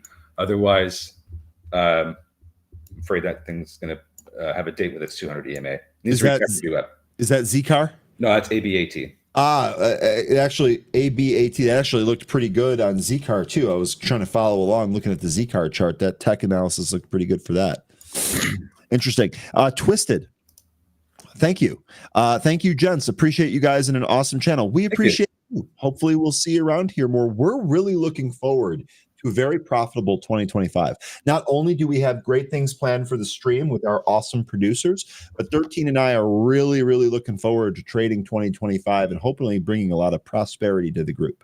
There was a question from Michael Del Sesto asking, how about looking at LMT, Lockheed Martin? So this one, Ryan recently took a trade on and was very successful on.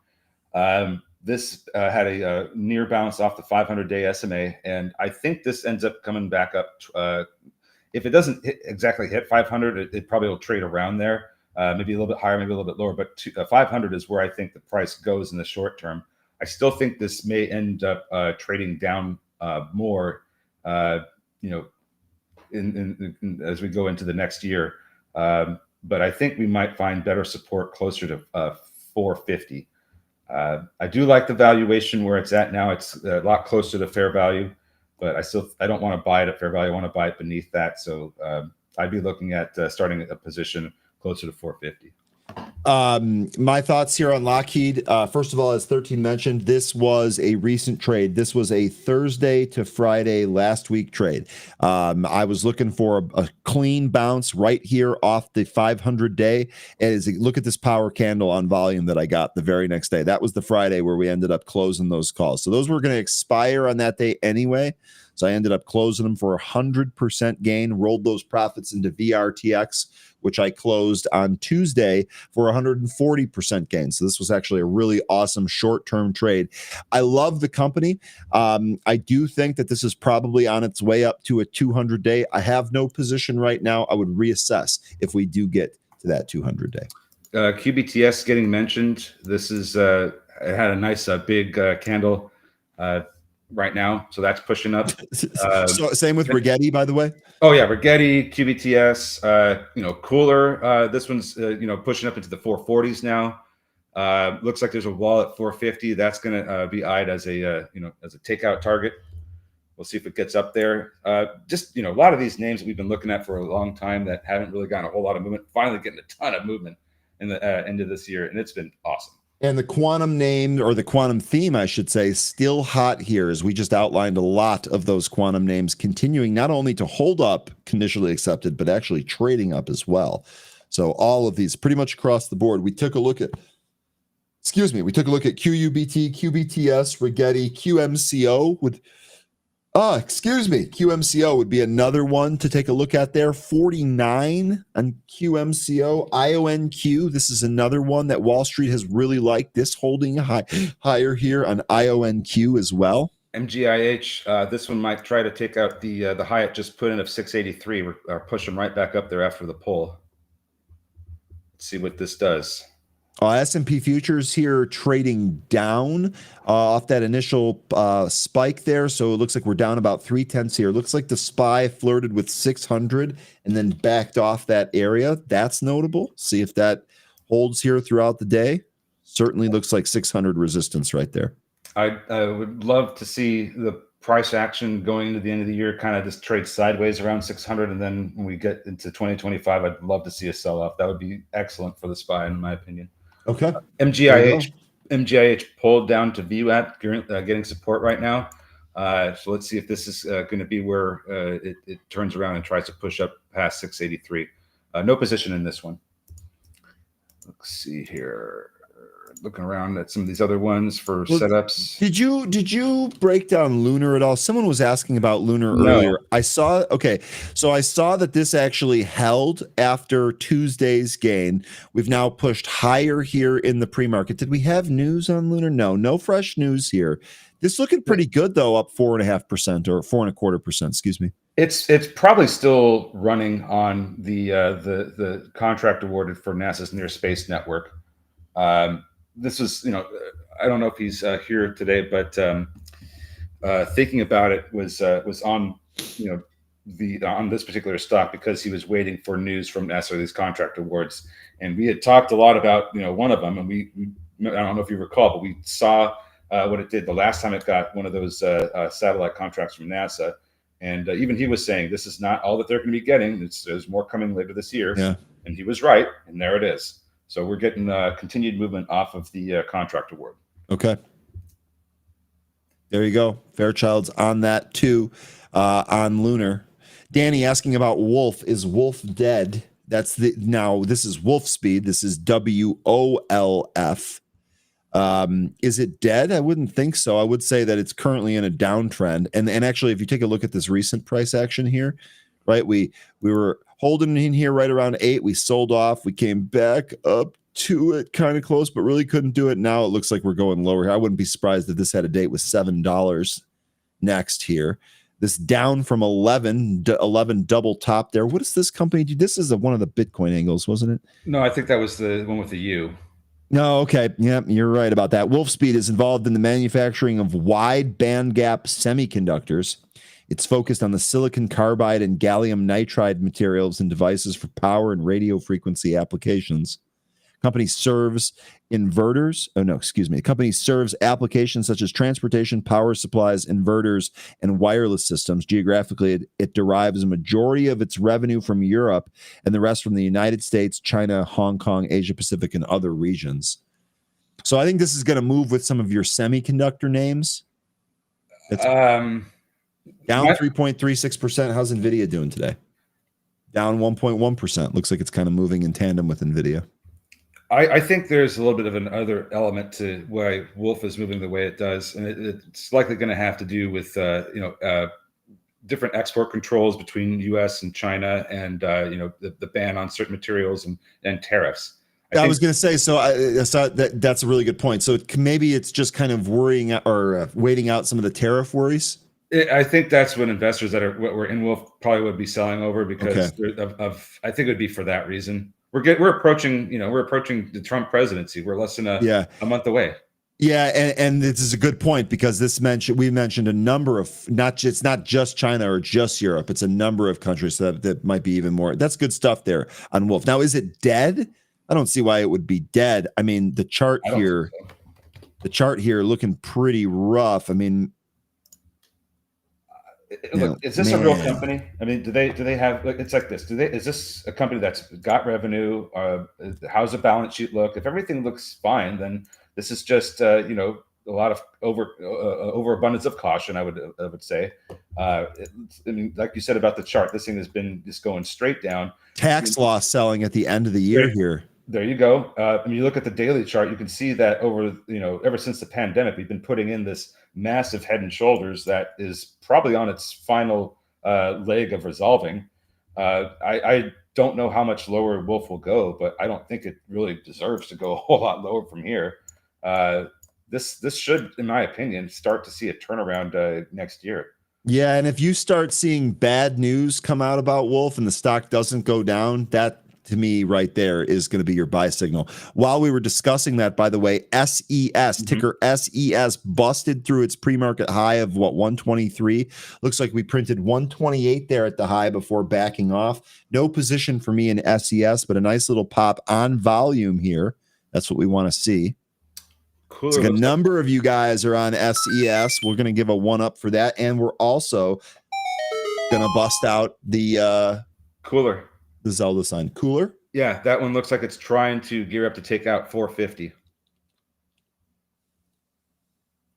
It's at 450 right now on Cooler. Yeah, it wasn't there a second ago. It just pushed up there. It's trying to hammer it. It's got a lot of shares to choose through. Sure are. But so this is if we turn around here, then I'd be looking at VWAP as support. But if we break through here, it's going to be on high volume. Yep. Testing 450. And it went right back up there then. Yeah, it's just a very large wall there that's got to get through. The shares, I mean, the volume has really started to decrease. You can see that on a 5 minute. Now we're pulling a little bit. Like I said, it's just going to have to be a high volume move through that level.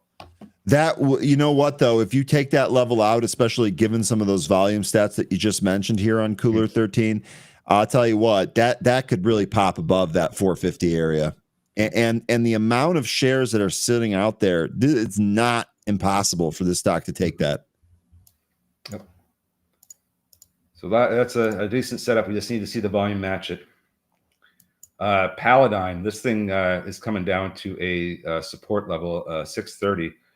Right above the 65 EMA. We start to lose this, then the next support level I'd see would be about 575, and then this thing is going to, probably be done for the day. Paladin, good job. Good job taking your gains earlier there, Jay. That was really good stuff. MGIH getting asked here, is this one dead? No. So this has pulled back here, but it hasn't lost the VWAP yet. Actually, this might be a spot where it bounces from. Again, I'd watch the volume there unless you're already in it. Yeah, our VWAPs are slightly different. This one is actually trying to recapture the VWAP, but it's still getting support from some other shorter time frame EMAs. It does need to recapture VWAP in short order here. So that's at least from what my chart is showing me, that would be a good signal for me that this could push up higher if it does recapture VWAP. So that would be what I'm be looking for with MGIH. Okay, good stuff there. MGIH. Trug, where did that? That's right back up to the highs where it was halted before. Spark, this pulled back, hasn't really gotten going. COEP, that's a crummy penny stock. Zcar looks like it might be on the way back to Z Garage. AIRE, this kind of rolled over a little bit. Rum still up at the highs. Really good stuff there on Rum. Cooler continuing its pullback here. This actually might be setting up for another move on Cooler. SKK, saw a number of you folks mention this one here in the chat. SKK, this is halted to the upside. This is which halt is this? The second halt here, it looks like.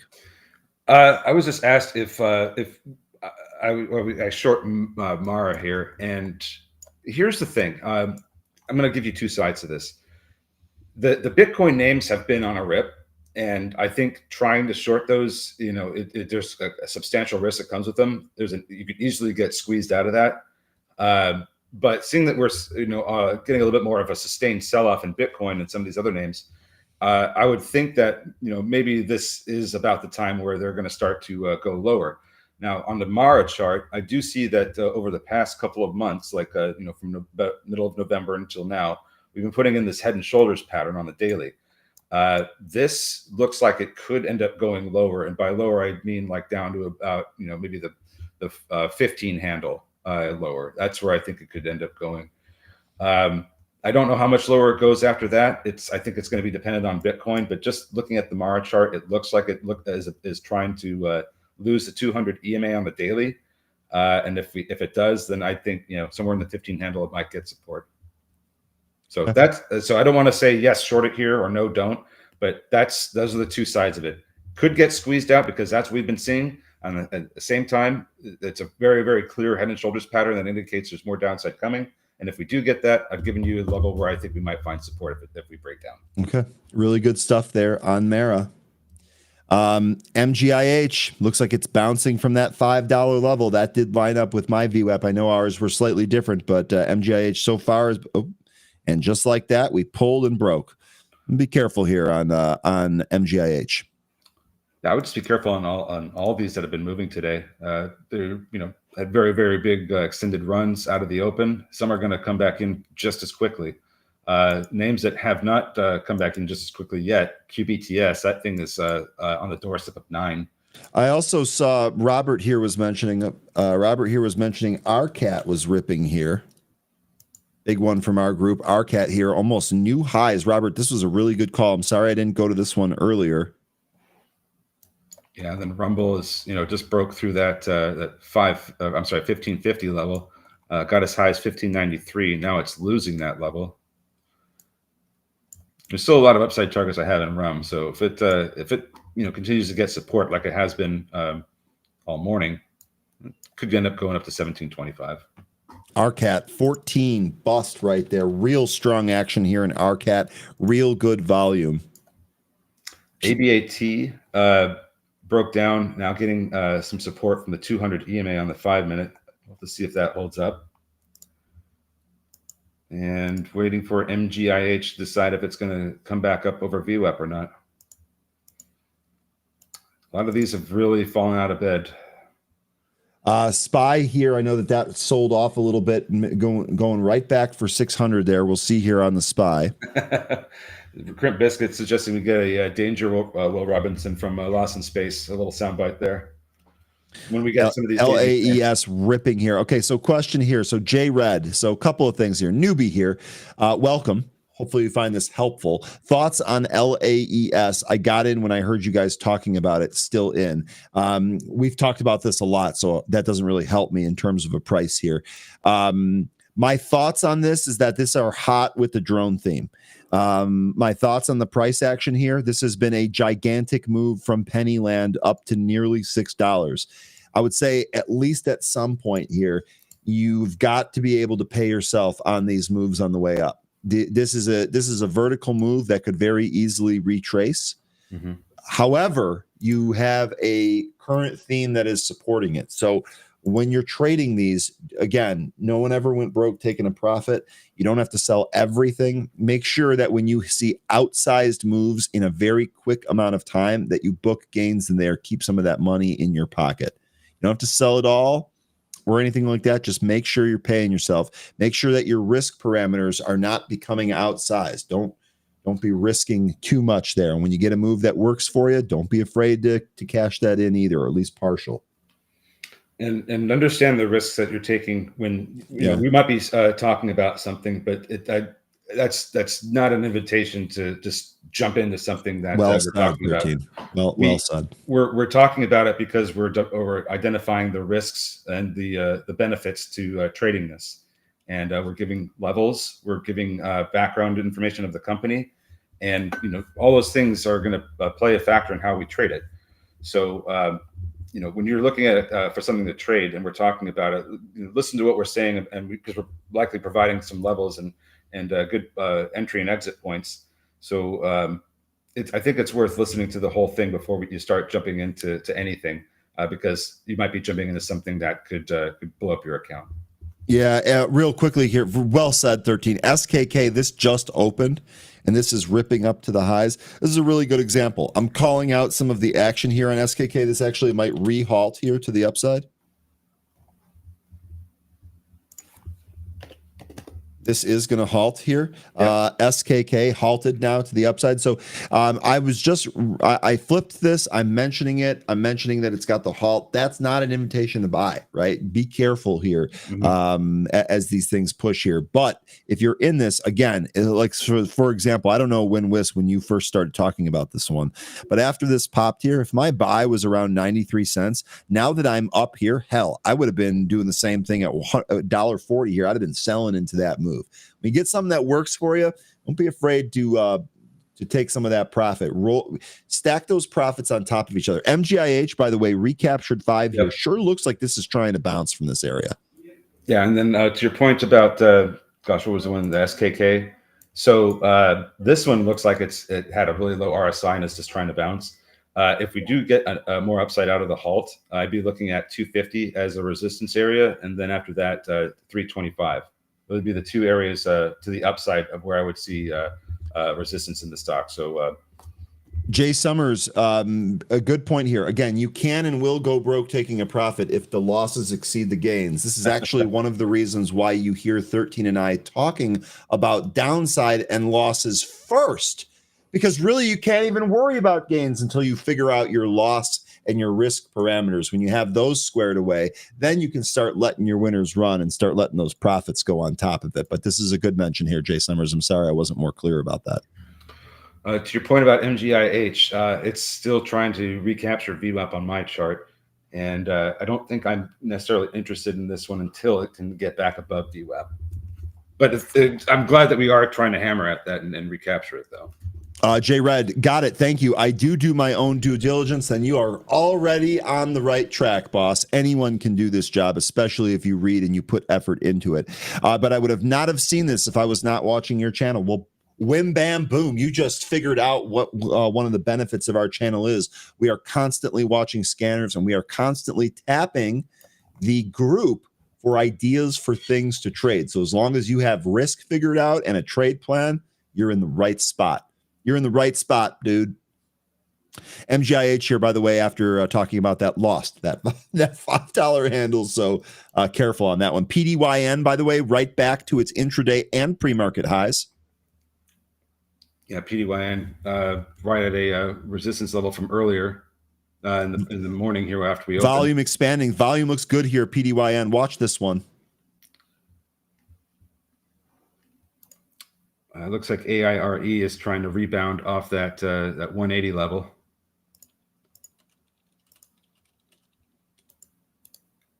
Oh, look at UMAC.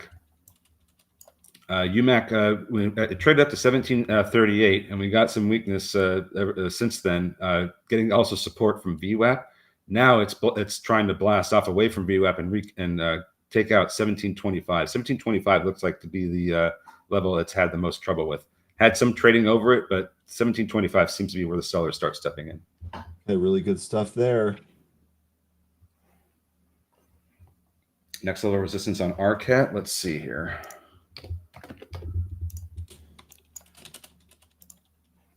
I mean, gosh, is this thing making new all-time highs? No, it's not. No.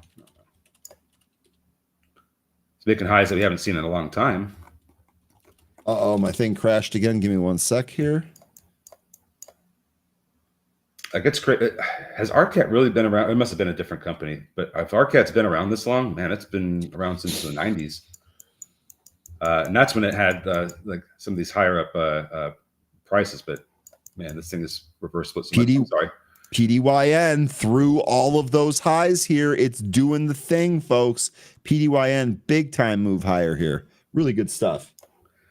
Yeah. So as far as RCAT goes, I don't really have very good levels without looking further to the left and kind of searching around there. I can give you an EMA level, but I think it's really far out, and it's very unlikely to happen anytime soon. But I have 64.75 as my 200 weekly EMA. But let me get you some other levels on RCAT by looking a little bit deeper here.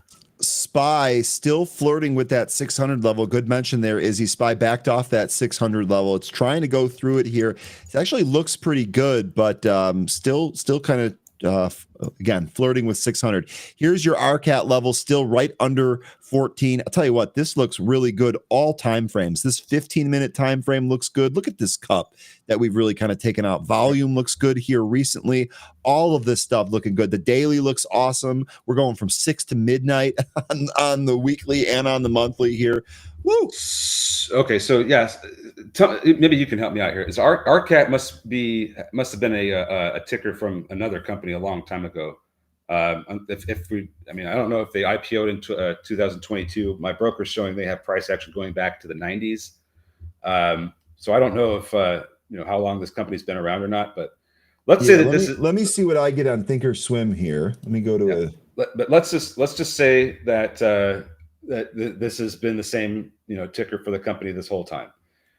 It is now facing some resistance back from 2017, getting into some consolidation from that same time frame.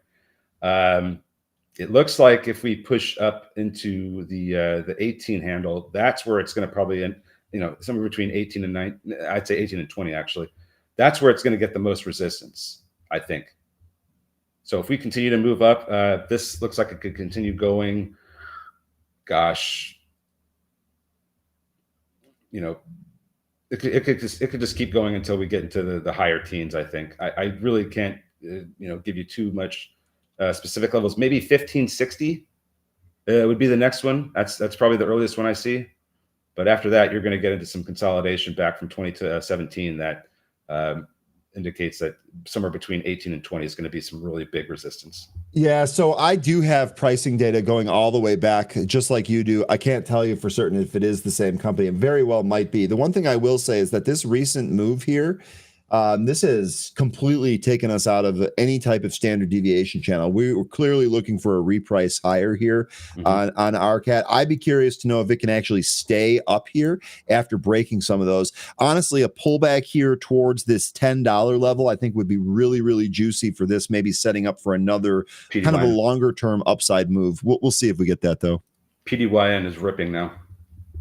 So is Cooler, by the way. Here's your PDYN. Oh my God. Jay, where are you at, Jay?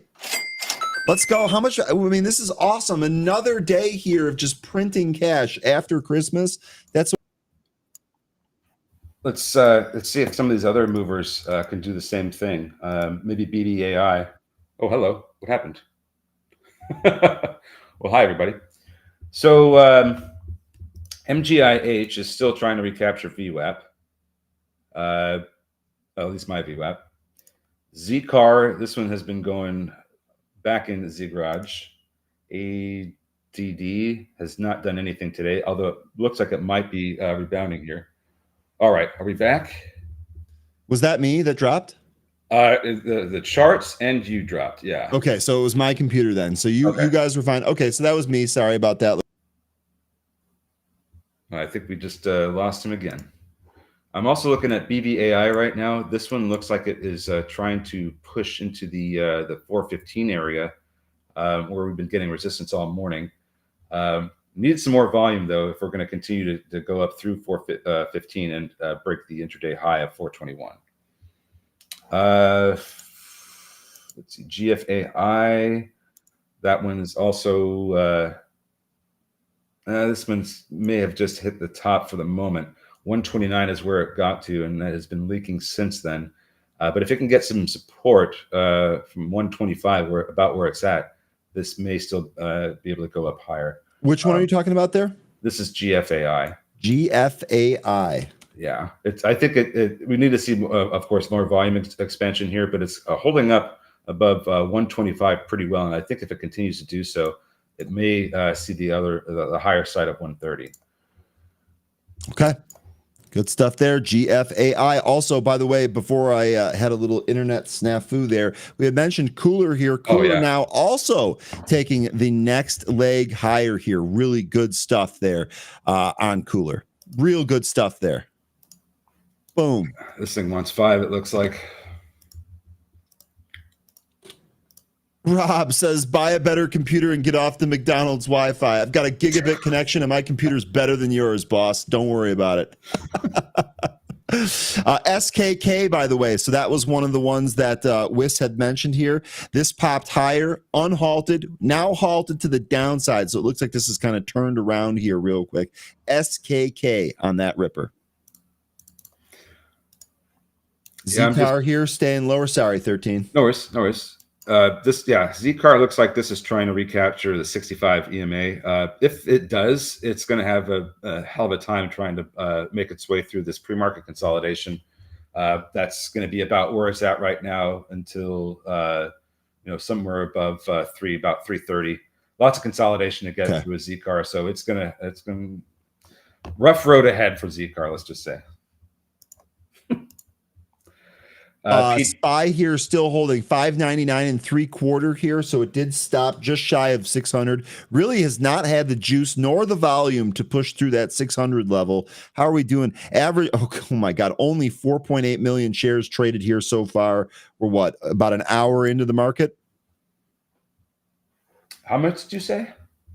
4.8. I have a reading here, 4.84 million shares. Let me see what my broker says on SPY. 4.8.5 million. We're right there. Yeah, locked in. Vacation. SKK open here, trying to push higher now on SKK. QBTS also trying to push as well. Had a few. This one actually might end up being a bar hold. I don't know about this pattern here. Let's see if it can get back up to 9. There's a lot of shares in the way of 9, but let's see if it can do that. If it can recapture 9, it might go higher. Okay. Jay Rice, did you guys mention GFAI? Yes, I believe when I got back on here, 13 was breaking down the levels there for that. This at the highs here, watch that 130 pop. In fact, let me take a look here at the level 2 and see what we got. A little bit of size there at 130, but there's more there at 135. PDYN, that's honestly, this has probably been the big one of the day here, is this continues to push higher here. 8. Look at the volume and continue to expand here too. Each consecutive push up here is met with the volume that we want to see here. I don't think 850 and 9 are out of the question here. PDYN. Oh, no, not at all. If you look at a daily chart, we broke that high I was mentioning earlier that we made this month. So now we're let's look for some crazy levels, shall we? Always. Oh gosh, let's see. Get us paid fat today, 13. Let's go. Okay, so let's see if it can get to 1050. Right at 1050 starts a little bit of consolidation back from October, November of 22. If we can manage to get through some of that, there's an even bigger resistance area at about 1490. And then after that, I see the 200 weekly EMA at 1635. So there's some upside targets for you there on PDYN. I clicked on the wrong chart here. 13. I beg your pardon. No worries. I'll just say it one more time. 1050. Gosh, what was the other one? Like 1480, I think, and then 1635. We may see 5 and cooler. I wouldn't be surprised. The way this is moving. Cooler's got all of the stuff right now. It's got the price action momentum. It's themed up. It's got everything going for it right now on Cooler. It's hot. It's hot. That's the really good way of abbreviated. Paris Hilton would love it. It's yes, the stock is also called Cooler, so that's why I did it. Let me refresh my platform here and get rid of this code dump real quick. 475 is the high that we've printed here. Maybe getting a reversal candle. We'll see. If we can break through 475, yeah, I think 5 is going to happen. BDAI coming back down towards VWAP. This might not hold. I don't like the way the VWAP, I'm sorry, the MACD is looking. Yeah, I think with BBAI, we need to hold this VWAP, and if we don't, then there's something else to trade. Real quickly here, you guys were mentioning LAES or asking about it here. This also continuing to take another move towards the highs here on LAES. Every time this move is kind of stopped and flagged, we've resolved to another leg higher here. That matches up with the volume. What we want to see here on these volume sticks, we really want to see these volume sticks get match some of the previous ones. I'm not sure if it's going to do that here in this window. But LAES curling back to the top. Yep. Look at UMAC on a 15-minute time frame. This has been getting support from VWAP, and it looks like it's kind of putting in a bit of a bullpen in here. Sure does, actually. So this could be set up for a really nice breakout move over 1738, but we're going to need to see that volume expand. Keep an eye on UMAC. This one looks like has a really good setup. Yeah, actually, this sure does. And if you take a look at the 5 minute and again on the 1 minute, 1 minute here, these wicks to the bottom, these actually look pretty good. This is a trend of higher lows here. Again, visible on the 1 and the 5 here. UMAC, I wouldn't be surprised. A move through 17. I think maybe we print new highs here on UMAC. This is a good setup. Watch that VWAP 16.5. And let's see if Paladine's going to push up over 845. So far, green candles ever since it broke over VWAP.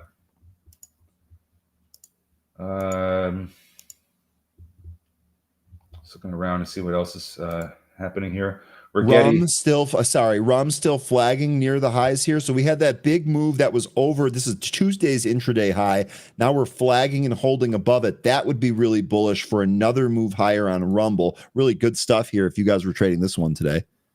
Rigetti. RGTI. Let's pull it up.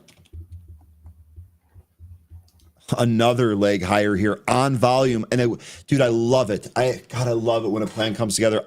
We talked about Rigetti really kind of slowing down here when the volume kind of dried up, and bang, you get that volume pop. Next leg higher here. I think 14 is almost inevitable. And now you have QBTS also doing that very same thing. This thing is just, oh man, it's on a tear. The quantum theme, dude. So here we go. Quantum theme still hot going into the very end of the year here. This is definitely, so we talked about maybe themes and things to look forward to going here in 2025. I'm going to be very curious to see how long the momentum lasts in the quantum names in 2025. Is that an immediate sell? Does it last for a few weeks? Does it maybe roll over into some other names? I don't know. How's Google doing? That should tell the story, no? The Willow chip? I think that's the one you're going to want to keep the closest eye on, because ever since we got that news of the Willow chip, the quantum names have been blowing up. And they were starting to move before that news came, by the way. They were starting to get attention and starting to get news. Let's be clear about that. But as soon as the Google brought out their Willow chips, that whole theme just really started exploding. I tell you what, the Google chart is where the easy to understand visual for the quantum theme, like the break above the trend. We back tested the area. I wouldn't be surprised if Google's trying to go higher. What was your initial time frame on your 200 call?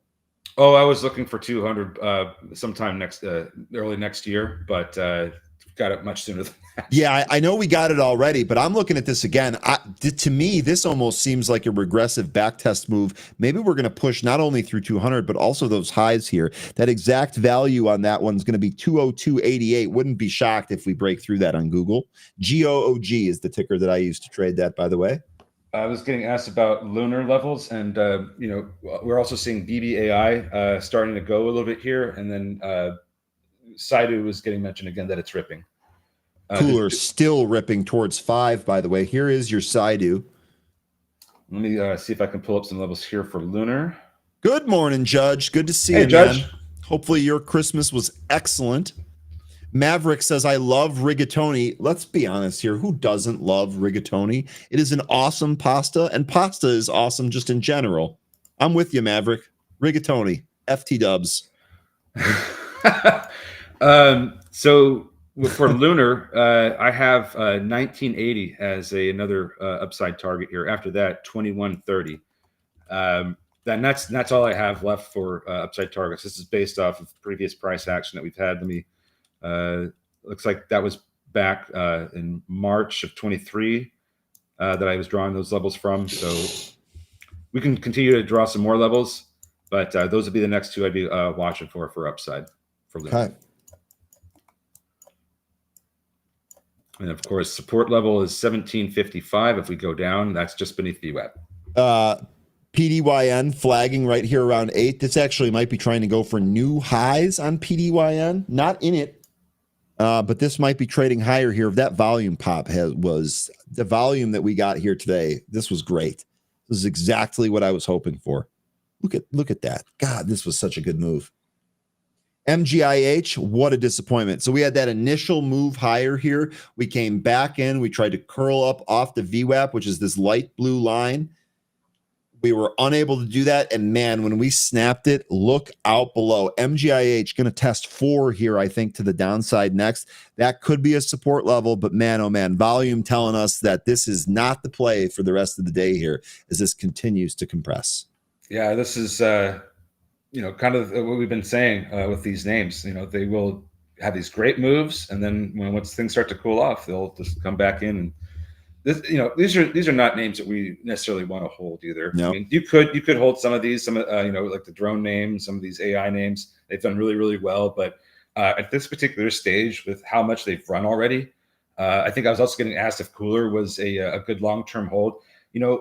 At 40 cents, yeah, hell yeah, it was, dude. At 40 cents, it was great, but now it's probably not so much. I mean, this is the highest the stock's ever been, and it's on speculative news. Not that the fact that they're trying to purchase Bitcoin is speculative, but the fact that Bitcoin is still speculative is why I call it a speculative move. So lots of things to be cautious about with wanting to buy and hold these names. I wouldn't be holding any of these runners for the long term at this stage. I think they're going to have to cool off first.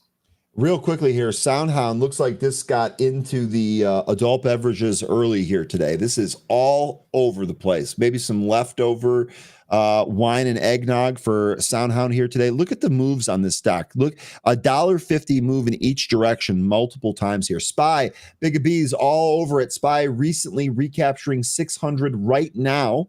We'll see if the SPY can push higher from here. It's tried to do this several times today. Third time, is it the charm? We'll find out here. GFAI getting mentioned here by Jay Rice. Sounds like we have another register ring coming. Is that right? Yes, we do. GFAI, biggest volume pop of the day. Good stuff there, Jay. Whoever mentioned this, just shy of 120 earlier today. Good stuff. Was not on my list. And when we first checked this out, the meat of this move had not been done yet. Rigatoni, you guys are making me hungry, continuing to pronounce rigetti as rigatoni. Like I'm getting ready to DoorDash some pasta here. It's not even 10 o'clock in the damn morning. It doesn't have great volume, but UMAC has a really nice setup. Looking for a break of 1725 if we get the volume expansion. All right. Crow, good morning. Hopefully your Christmas was good. Good to see you, brother. Anthony, good morning. Good to see you again as well. BBAI fallen down. Lost VWAP, couldn't break out of that 425, 415 area. Couldn't break out of that area. Lost VWAP and now getting support from the 65 EMA. Yikes on ABAT. that pullback. That also Yeah. was associated with huge selling volume there too. Yep. Let's see. Oh wow, VSAT. This is one of those ones I was waiting for to go. Real quickly here, can I give a shout out to our dude Paul Meeks, who we had on last week talking about the Micron earnings. Micron tried to bounce here. This looks like this is rolling over. Did a really good job so far holding 85, 86 as a support. Watch Micron though if this continues to roll over. Remember, Paul said that this might be tough, and this actually might bleed to other levels. Joby getting mentioned here. That was part of the eVTOL theme that we have discussed, not only for this year, but maybe also for 2025. Starting with your daily chart here, 9, really the key level here on Joby. If we look inside, look at this rip. Stop just shy of 9 on Joby. Conditionally accepted is taking more profits on Cooler. That will get you a register ring. Nice. Keep it. Little early for pasta. You're telling me, Jane, but you guys keep talking about rigatoni, and all I can think about is food. I can't help it. We just had a great Christmas. I haven't eaten breakfast yet. Man, I'm ready. Bring those holidays in. All right. 13. AIRE curling. This did hold 180. We'll see if that keeps moving up. ADD. Who's on this one? Who's on ADD right now? This actually really good bounce off $3, and the volume is expanding on this one. It took all morning, but it's doing it. Sure did. Now, here's the question. Is it going to get back above VWAP? I currently have that at 391. I've got it at 409.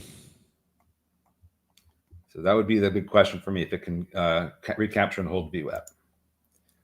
Cooler got as high as... This is ramping, dude. Yeah, Cooler. Well, there's a lot of consolidation right in there that from the pre-market. That's another big question of whether it's going to be able to chew through that as well. Looks like BBAI was just trying to shake out the weak hands. And now it is recapturing 4 and VWAP and trying again to go higher. Nice bounce off 65 EMA on BBAI. Poet getting mentioned here in the chat. This intraday chart actually looks pretty good on Poet. We had that huge impulse move on volume, real, just kind of a steep staircase right up to the highs here. The pullback really kind of reset things, but another little grind higher here. What was the actual high? 761. Looks like your intraday high here. I'd watch the spot here on Poet on 718. I think if we cross 718, you probably re-challenge some of those highs. SES getting mentioned here. We talked about that one earlier. Oh my, another leg up on volume. Once again, folks, volume has told the story. It is continuing to do that for us. That's what we want to watch. And SES, wow, this is going for 150. SKK, that salted to the upside again. Mm-hmm. Lunar. Hold on. Got to give Wiss. You were the one that shouted this one out earlier. I think you shouted this out at like $1.15. Shit's almost $2 now. Lunar language. Lunar's pushing up over 19. 1980 was the upside target. So getting within $1 now. Look at this move too. The initial move here, back testing the VWAP, more clean staircases to the upside. My goodness. The space stock watch list that I have here is looking mighty good today. I was going to say, and someone was asking about Saidu earlier. Did they have a launch coming up? I think they may have a launch coming up, but they've got a lot of news recently. They're up 15% today. Planet Labs is up 12%. Lunar's up 13%. Cooler's up over 40%. All the space plays, with the exception of Trimble and MDA Space, are all up. And even those two that I mentioned that are down, they're not down by much, less than 0.1%. So what do you think? Do you think we get any profit taking on that theme early 2025, or you think we just roll? Oh gosh. I would think that there would be some profit taking. I mean, these have had some outsized moves. It only makes sense to me that we start, maybe even before the end of the year, we start seeing profit taking. But I still think that space, especially with Musk in the White House cabinet, is going to have a big influence on these companies. And the FAA and clearing the way for more launches with less regulation. And there's also that whole competing with China and other countries aspect of getting more militarized equipment up in the sky. There's a whole bunch of things I like about the space theme. So I think it continues, but I'm pretty sure there will be a pullback at some point. Okay, yeah, I that would be one. What's going on with my keyboard here? That would be one to watch, right? You get a pullback early 2025. That could very easily be a buyable pullback for this entire theme. That's definitely going to be something that I'm watching here. Rocket Lab also had some really nice price action here today. That's up about 3.5%. Red Wire, another one, that's up 6.6%. SKK halted again to the upside. Stop me if you've heard that before. I mean, the space theme I think is going to be very, very strong, especially if with the all the test launches that we have planned for Starship. I think you could see the entire space sector just rip with it every time that those launches go well.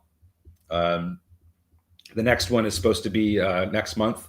The date I've heard was January 11th, though I haven't anything confirmed. But they already have the FAA flight license, so it's just a matter of hitting that date. I think it's going to go off without a hitch. This will be the Block 2 configuration of Starship. So now we're getting into the newer configurations. We'll see. We're going to be seeing orbital refueling next year. That's going to be a huge milestone because that's going to really open the floodgates for space commercialization and exploration. Yeah. Real quickly here, ONDS, this also near the high end of the range, looking pretty good here. That's drone theme. SES, a upside halt here on the biggest volume pop of the day. SES. Wow. This has been a really good mover. It's been a really good mover. Penny stock flirting with $1 territory. Here we are, even higher than that, up 120% today. How is we haven't checked in on, sorry 13, I know I just ran you over there. I was reminded by Lion Atlas here asking about Tesla. We really haven't taken a look at the broader market here. Tesla, this was kind of a dip and rip, inverse head and shoulders there on the 1 minute intraday chart. Apple, which was strong out of the gate here, looks like this kind of came back down to balance and is trying to bounce there. I was getting asked if let me see the question again. Is SKK and DRCT related? My first indication would be no, because SKK is involved in civil engineering and DRCT is involved in advertising.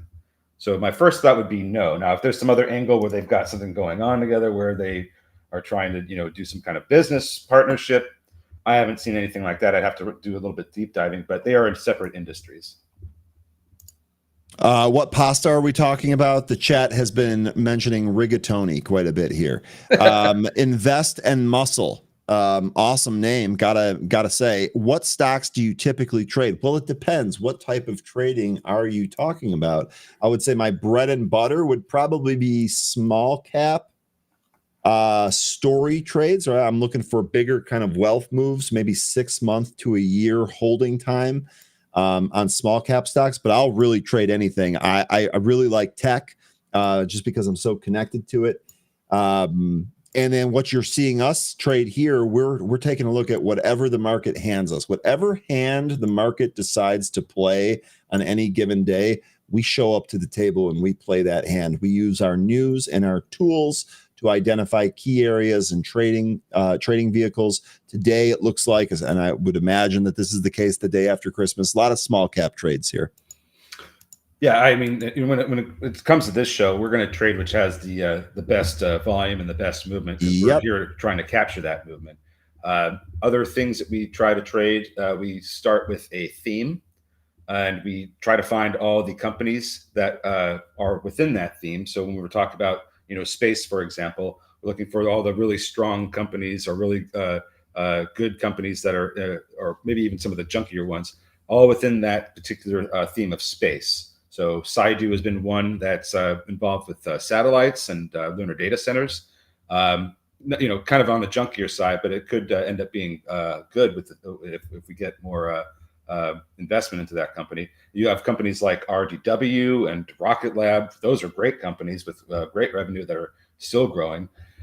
So we get into a theme and we try to find those and look for timing our positions and levels of support, resistance, and so forth for how we want to trade those.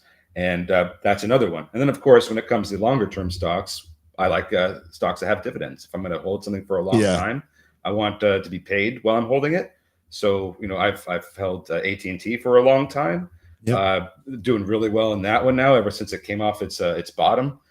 So the purpose of doing long term trades like that is to take advantage of the long-term capital gains tax. It's a lower taxation, so I get to keep more of my money, and I get paid at the same time while holding it. So lots of different reasons for different types of trades, but that's mostly what we find ourselves involved with on a daily basis. Yep, really good breakdown there. Christian, I absolutely love this comment, Christian. Love this comment. I'm going to repeat this all the time. Mhm. Always be ready to pivot on a dime at any moment. What worked for the past few weeks or months can stop working in a matter of minutes. This is spot on. This is exactly right.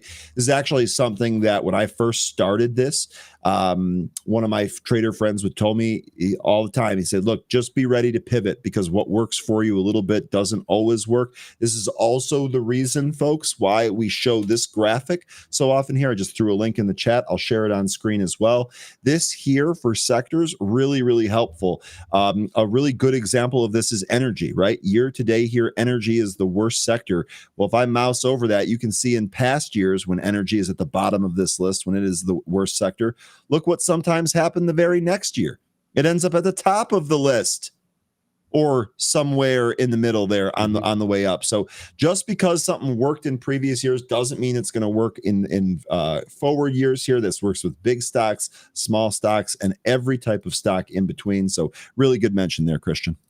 Yeah, we do like looking for those beaten up sectors because Yep.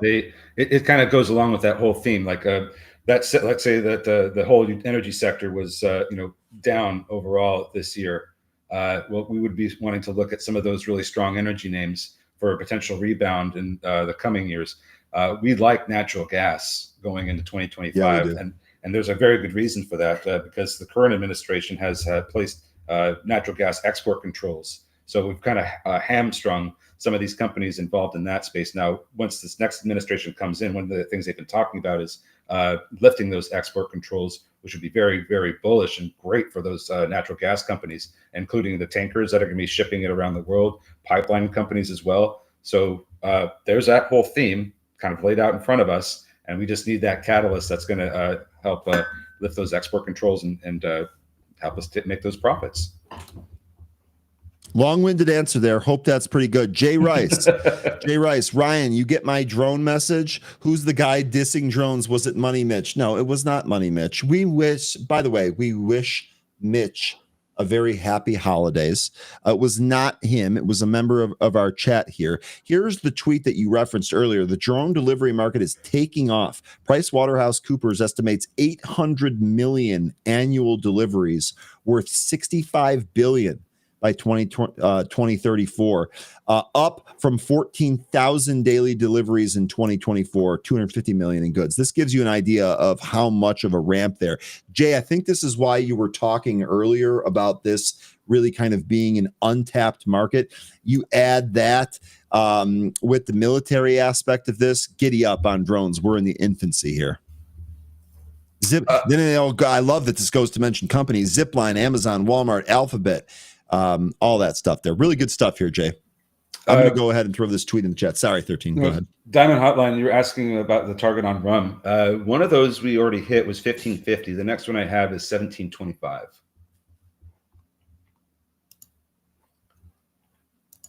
All right, let's see what RCAT, man. You look at the 5-minute chart, and you can see that there has not been a single red candle all morning. Nope. All morning. RCAT has been just a awesome move to the upside. This is what I mean about this being one of those stocks that has really paid our entire group here. Yeah, and this is also Ryan. Yeah, were you the one? I can't remember. I don't mean it facetiously. Were you the one that was? Yes, I believe it was. You said you did not like the drone delivery. Well, there are some stats for you through the link in the chat there. That's a little bit more specific than just drones in general. The drone delivery is something, because we talked a little bit about that this morning, about how there's a lot of more hurdles to get over there as opposed to military applications. Mm-hmm. So And all of those hurdles are legitimate, yeah, especially like the having a whole bunch of things flying around in civilian airspace. I mean, that's just like, I get it. yeah, exactly, Jay Rice. There's going to be a lot of head to head with China with this next administration. Drones, I mean, hey, maybe even weather balloons might be something we could take a look at, because they've been sending those out everywhere. Look at RCAT Go now. This thing is just on next breakout. 1482 is current high. What was the next spot that you had on RCAP price level was? Oh, I had to look to the left a little bit more. Let me see if I can figure that out again. Okay. But yeah, holy hell. Let me look at that real quick. I think it was like somewhere in the like 15 something, but let me double check, because we were coming up to consolidation, as I recall. Yeah, I think you're right. Vuzi getting mentioned here. Okay, so I think I said something like, like 1575. I really wish I had written that down. We're pretty close to the next one, but I think I had mentioned that the really big, hairy consolidation is going to come when it gets to like somewhere between $18 and $20, because that's when you start to see the consolidation from 2017 and 2018 really start to show up there. So Okay. that would be what I was looking Raj at. saying an $18 target. Carmen still has a $100 target. Whis, take care of yourself, man. Have a great There rest he of is. your week, and we'll see you. There's thinking about it. I was talking about you There earlier. he is, thinking about it. Yeah, he's the one that's been absolutely spot on with these with Lunar. He was the one saying, "Oh no, they have another NASA contract coming," and that's what we got last week. He was absolutely 100% right about that. I'm looking at Cooler right now. Be careful with this one. This one looks like the big price action could be finished for now, maybe even the day. And here's how we'll know. If we lose 440 and VWAP and then subsequently 425, I think that's going to be the indicators that are telling you that this is going to be going lower than 4 and might be finished for the day. MACD is also rolling over, so that's what I'd be watching for. See if it can hold 425, which is beneath VWAP, my VWAP anyway. But if it loses that, I think it's probably finished for the day. Okay, there you go. Really good stuff. David Lynn here, an awesome point in our chat. Again, there are too many drone companies. And you know what else, David? I think you're probably going to see some more between the now and the time that this is finished. Yep. It's time to start identifying the leaders and the takeover candidates, folks. This is such a smart piece of advice. Absolutely do this.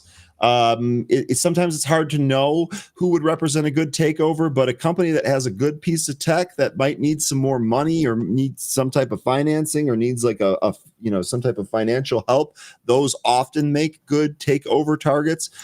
Big B's also mentioned here. Congress is looking to ban Chinese drones that are widely used in the U.S. So I would expect some of those to help American or non-China based drone companies. There could also be some takeover and M&A in that area as well. Really good stuff there. David, I think you're on to something. And if you come across any, I definitely want to hear about that. Yeah, I think definitely want to hear about that. It's the smartest thing to do, just to, exactly what he said. And I think if we're going to start anywhere, let's start with the companies that do have a lot of money. So that would be like the Mag 7, all the big military names like Lockheed Martin, Boeing. And then we can start looking at some of these smaller companies to see if they're going to be, able to operate on their own, or if they're actually going to get acquired. We just have to look at their, the financials at that point. Some of them are, they have hundreds of millions and they can go at it. But then you have a company like Amazon who's been trying to, get drone deliveries off the ground for a long time. I'm sure they've got years of research, behind them. So they could end up being a really big drone company, especially if they have them made here and not in China. Yeah. MLB, another one getting mentioned here by the chat. Crow mentioning, don't forget the nuclear names like NNE and Oklo. The one thing I will say, I know we started here by talking about drones, so I'm going to compare them. I will say drones are probably closer to maturity, especially for some of these companies, than nuclear is. It can take 5 to 10 years to even make a plant. for some of these companies here. So these are good. This is a story. There's going to be some trade action here. There's going to be some opportunity here, but I think you're probably a little bit safer there with drones. Yeah. I don't know about the nuclear names right now. So there's another theme that we I think have these are seen. due for a pullback because I think natural gas in between now and then is going to be a better play. That's kind of where I'm at. I think we're going to kind of regress to some of the more dirtier plays in energy, like coal and natural gas, before these nuclear names start to go ballistic again. I think that, I mean, I could be wrong about that, so I don't want to say this is exactly what's going to happen, but they have run substantially, and they're nowhere near revenue streams in some of these things they're expecting. So it could be some time before those really get going, but it's not worth taking off our radar as far as a theme goes. It could come back sometime next year, but I don't have as much conviction on that one as some of these other themes we've talked about. Rigetti 11 calls being traded here. Oh, I'm sorry, Rigatoni 11 calls being traded here. So now we're starting to see some option activity on that. Yeah, Carmen, Ryan, I agree with you. Drones are it for now. That really seems to be like the theme. Well, also, we talked a little bit about medical devices for next year. That might be another theme. We'll see if that happens. I do like medical devices. As far as, when it comes to biotechnologies, there's, you got medical devices, you have drugs and treatments, therapies. I think out of all those, it's going to be medical devices that probably end up, faring better than some of these biotechs, because with RFK coming in as Health and Human Services Secretary, I'm expecting there to be some pretty big shakeups in the biotechnology industry, especially when it comes to drugs. So we'll see what happens with that. I'm playing a sound from some. There we go. I'm just kind of looking around here, seeing what's setting up, what's not, what's looking, like it's done. PDYN, that was actually looking pretty good. That's the one I just had on my screen here. This is moving back towards the highs on PDYN. ADD popped up to VWAP, came right back in. It might do it again, but that's just what happened recently. Just kind of looking around, seeing what's Rumble might be trying to go. Yeah, Rumble might be trying to go to some new highs here. Yeah, I got 1725 as the next upside target for Rumble. I've been, BBAI, ever since it hit that high of 421, it's kind of been in a little bit of a consolidating downtrend. So it's holding VWAP fairly well. We did have that one breakdown to the 65 EMA, and it went back up and recaptured it. BBAI might not be done, but if it does lose VWAP again, I think it's just worth it to take it off our screen and look at something else. Got about 9 minutes left in this. Yeah, I know. This was fun. Yeah, I had a great time. This is fun. Yeah, 3D, you're mentioning here health is declining around the world, sadly. Mm-hmm. And that's, we're going to have some changes to the healthcare system here. And I believe that they're going to be changes for the better. And along the way, there should be pockets of this that we should be able to capture for stocks. And as 13 kind of outlined there, I think devices might be a really good place to start.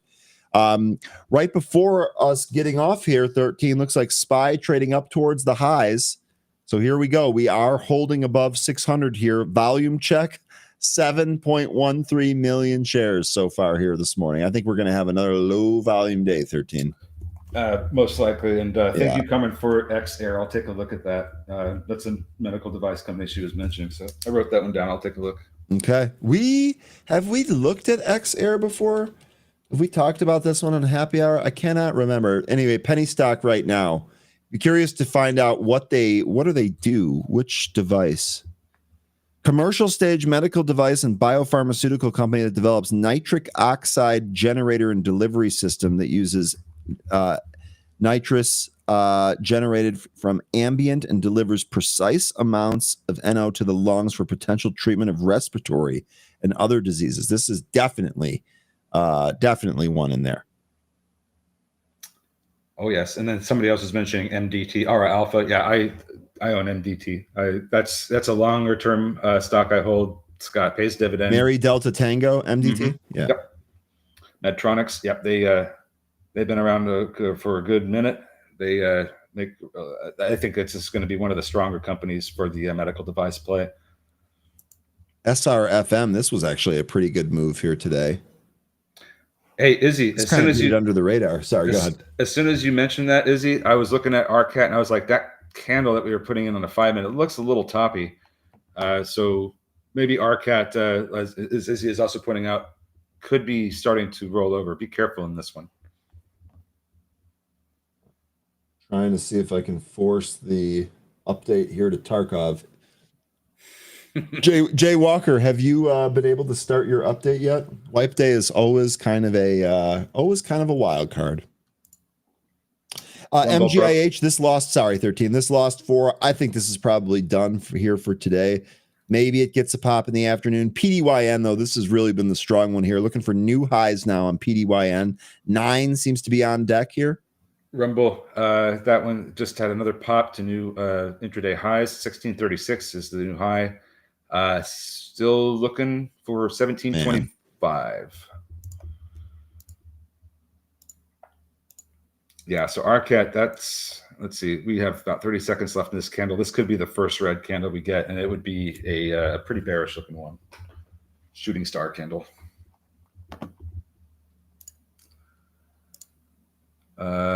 So Cooler trying to bounce off the VWAP.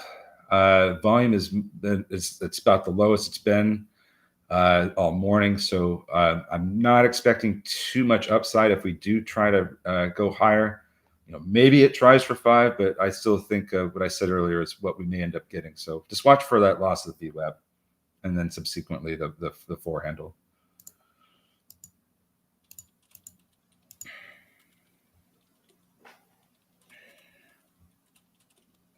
Cyro loaded up on UNG. Yeah, Ivan, it certainly did. It certainly flew by today. I mean, dude, it was fun. Like, yeah. I love these. I love these. Holiday trading is some of my favorite.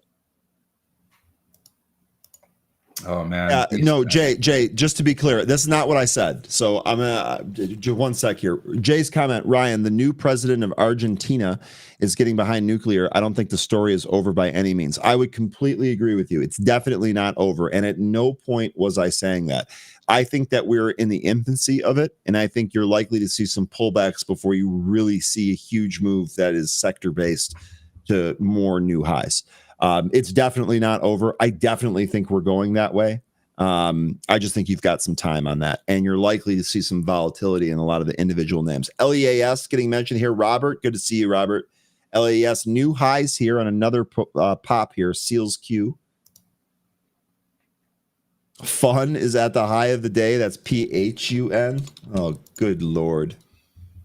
Remember the CEO that made fun so much fun is leaving. DJT here. So after that initial move, this has really just been kind of flagging there on DJT. Yeah, I don't know if I would call this a double top quite yet, but it could be. Let's see if it can hold above 36.45. We start losing that, get multiple closes beneath it, this could end up going lower. Really good stuff here today, group. Yep. Really good stuff here today. We got 4 minutes left here. It's been an awesome day after Christmas. To tell you what, this has been, I don't know if you guys have ever gone through this before, but man, I've had a number of jobs where that first day back after Christmas or New Year's is like, oh, not this job, not trading. It is always fun. And I'll tell you, holiday trading is some of the best, especially for the retail guy. MGIH, all I had to do was say it was done, and we get a little bit of a volume pop and a little bit of a curl. Tell you what, though, I'm going to totally pass on this. I'm done with this one for the day. Yeah, getting a little bit of support from the demand zone created in the pre-market. But I'm there with you. I think we've done pretty well today. I'm not so sure I'd be wanting to get involved with a whole bunch of other trades from here. We just call it a day. It's been a great morning. Why spoil it? It has, and we're gonna be back tomorrow for some more. Oh, so yeah. if you didn't get enough today, be sure to join us tomorrow. We're gonna be after it again. I believe we're gonna have Jeffrey Hirsch on tomorrow again. RCAT also finally putting in some red candles here, so that we may see this come back in. As far as support goes, I mean, we're kind of at one right now around 14, in the 1430s. But if we lose that, then we have, about 1385 and then VWAP. Can you guys mention the tickers in the nuclear power sector? Yes. That's NNE. I'll put them up on the screen here too as I cycle through them real quick. The big ones here. NNE, which is nano nuclear energy. This is definitely one of the ones that we've traded and had a nice move. OKLO is the one that I trade the most often. This also has a lot of option activity. This is another one in that name. And then the final one that our show talks about quite a bit here is going to be SMR, ticker SMR, Sam Mary Romeo. Jeez. LAES could potentially continue to go as high as 850 before it runs into some real resistance. So, I mean, if you're still trading some things, that's something you could try and something for you to look at and determine for yourself if that's what you want to trade. Had a really nice breakout here over this intraday high we put in. Now we're almost at 8, but I see a lot of resistance at 810 on this price ladder. But if we chew through that level is where I think we could potentially go to. Okay. 13. We are about done here for the day. Any closing comments from the group? What a day after Christmas we had here. It's a fun day today, and hopefully we get some more fun times like this tomorrow. Still going to expect it to be a little thin, light volume like we get today because everybody's still on vacation. So let's temper expectations. But at the same time, we'll find some stuff tomorrow and we'll trade it. Okay, day, folks. Yeah, really good stuff here, folks. Again, happy holidays and Merry Christmas. Thanks for joining us. We're going to be back here again tomorrow. Have a good rest of your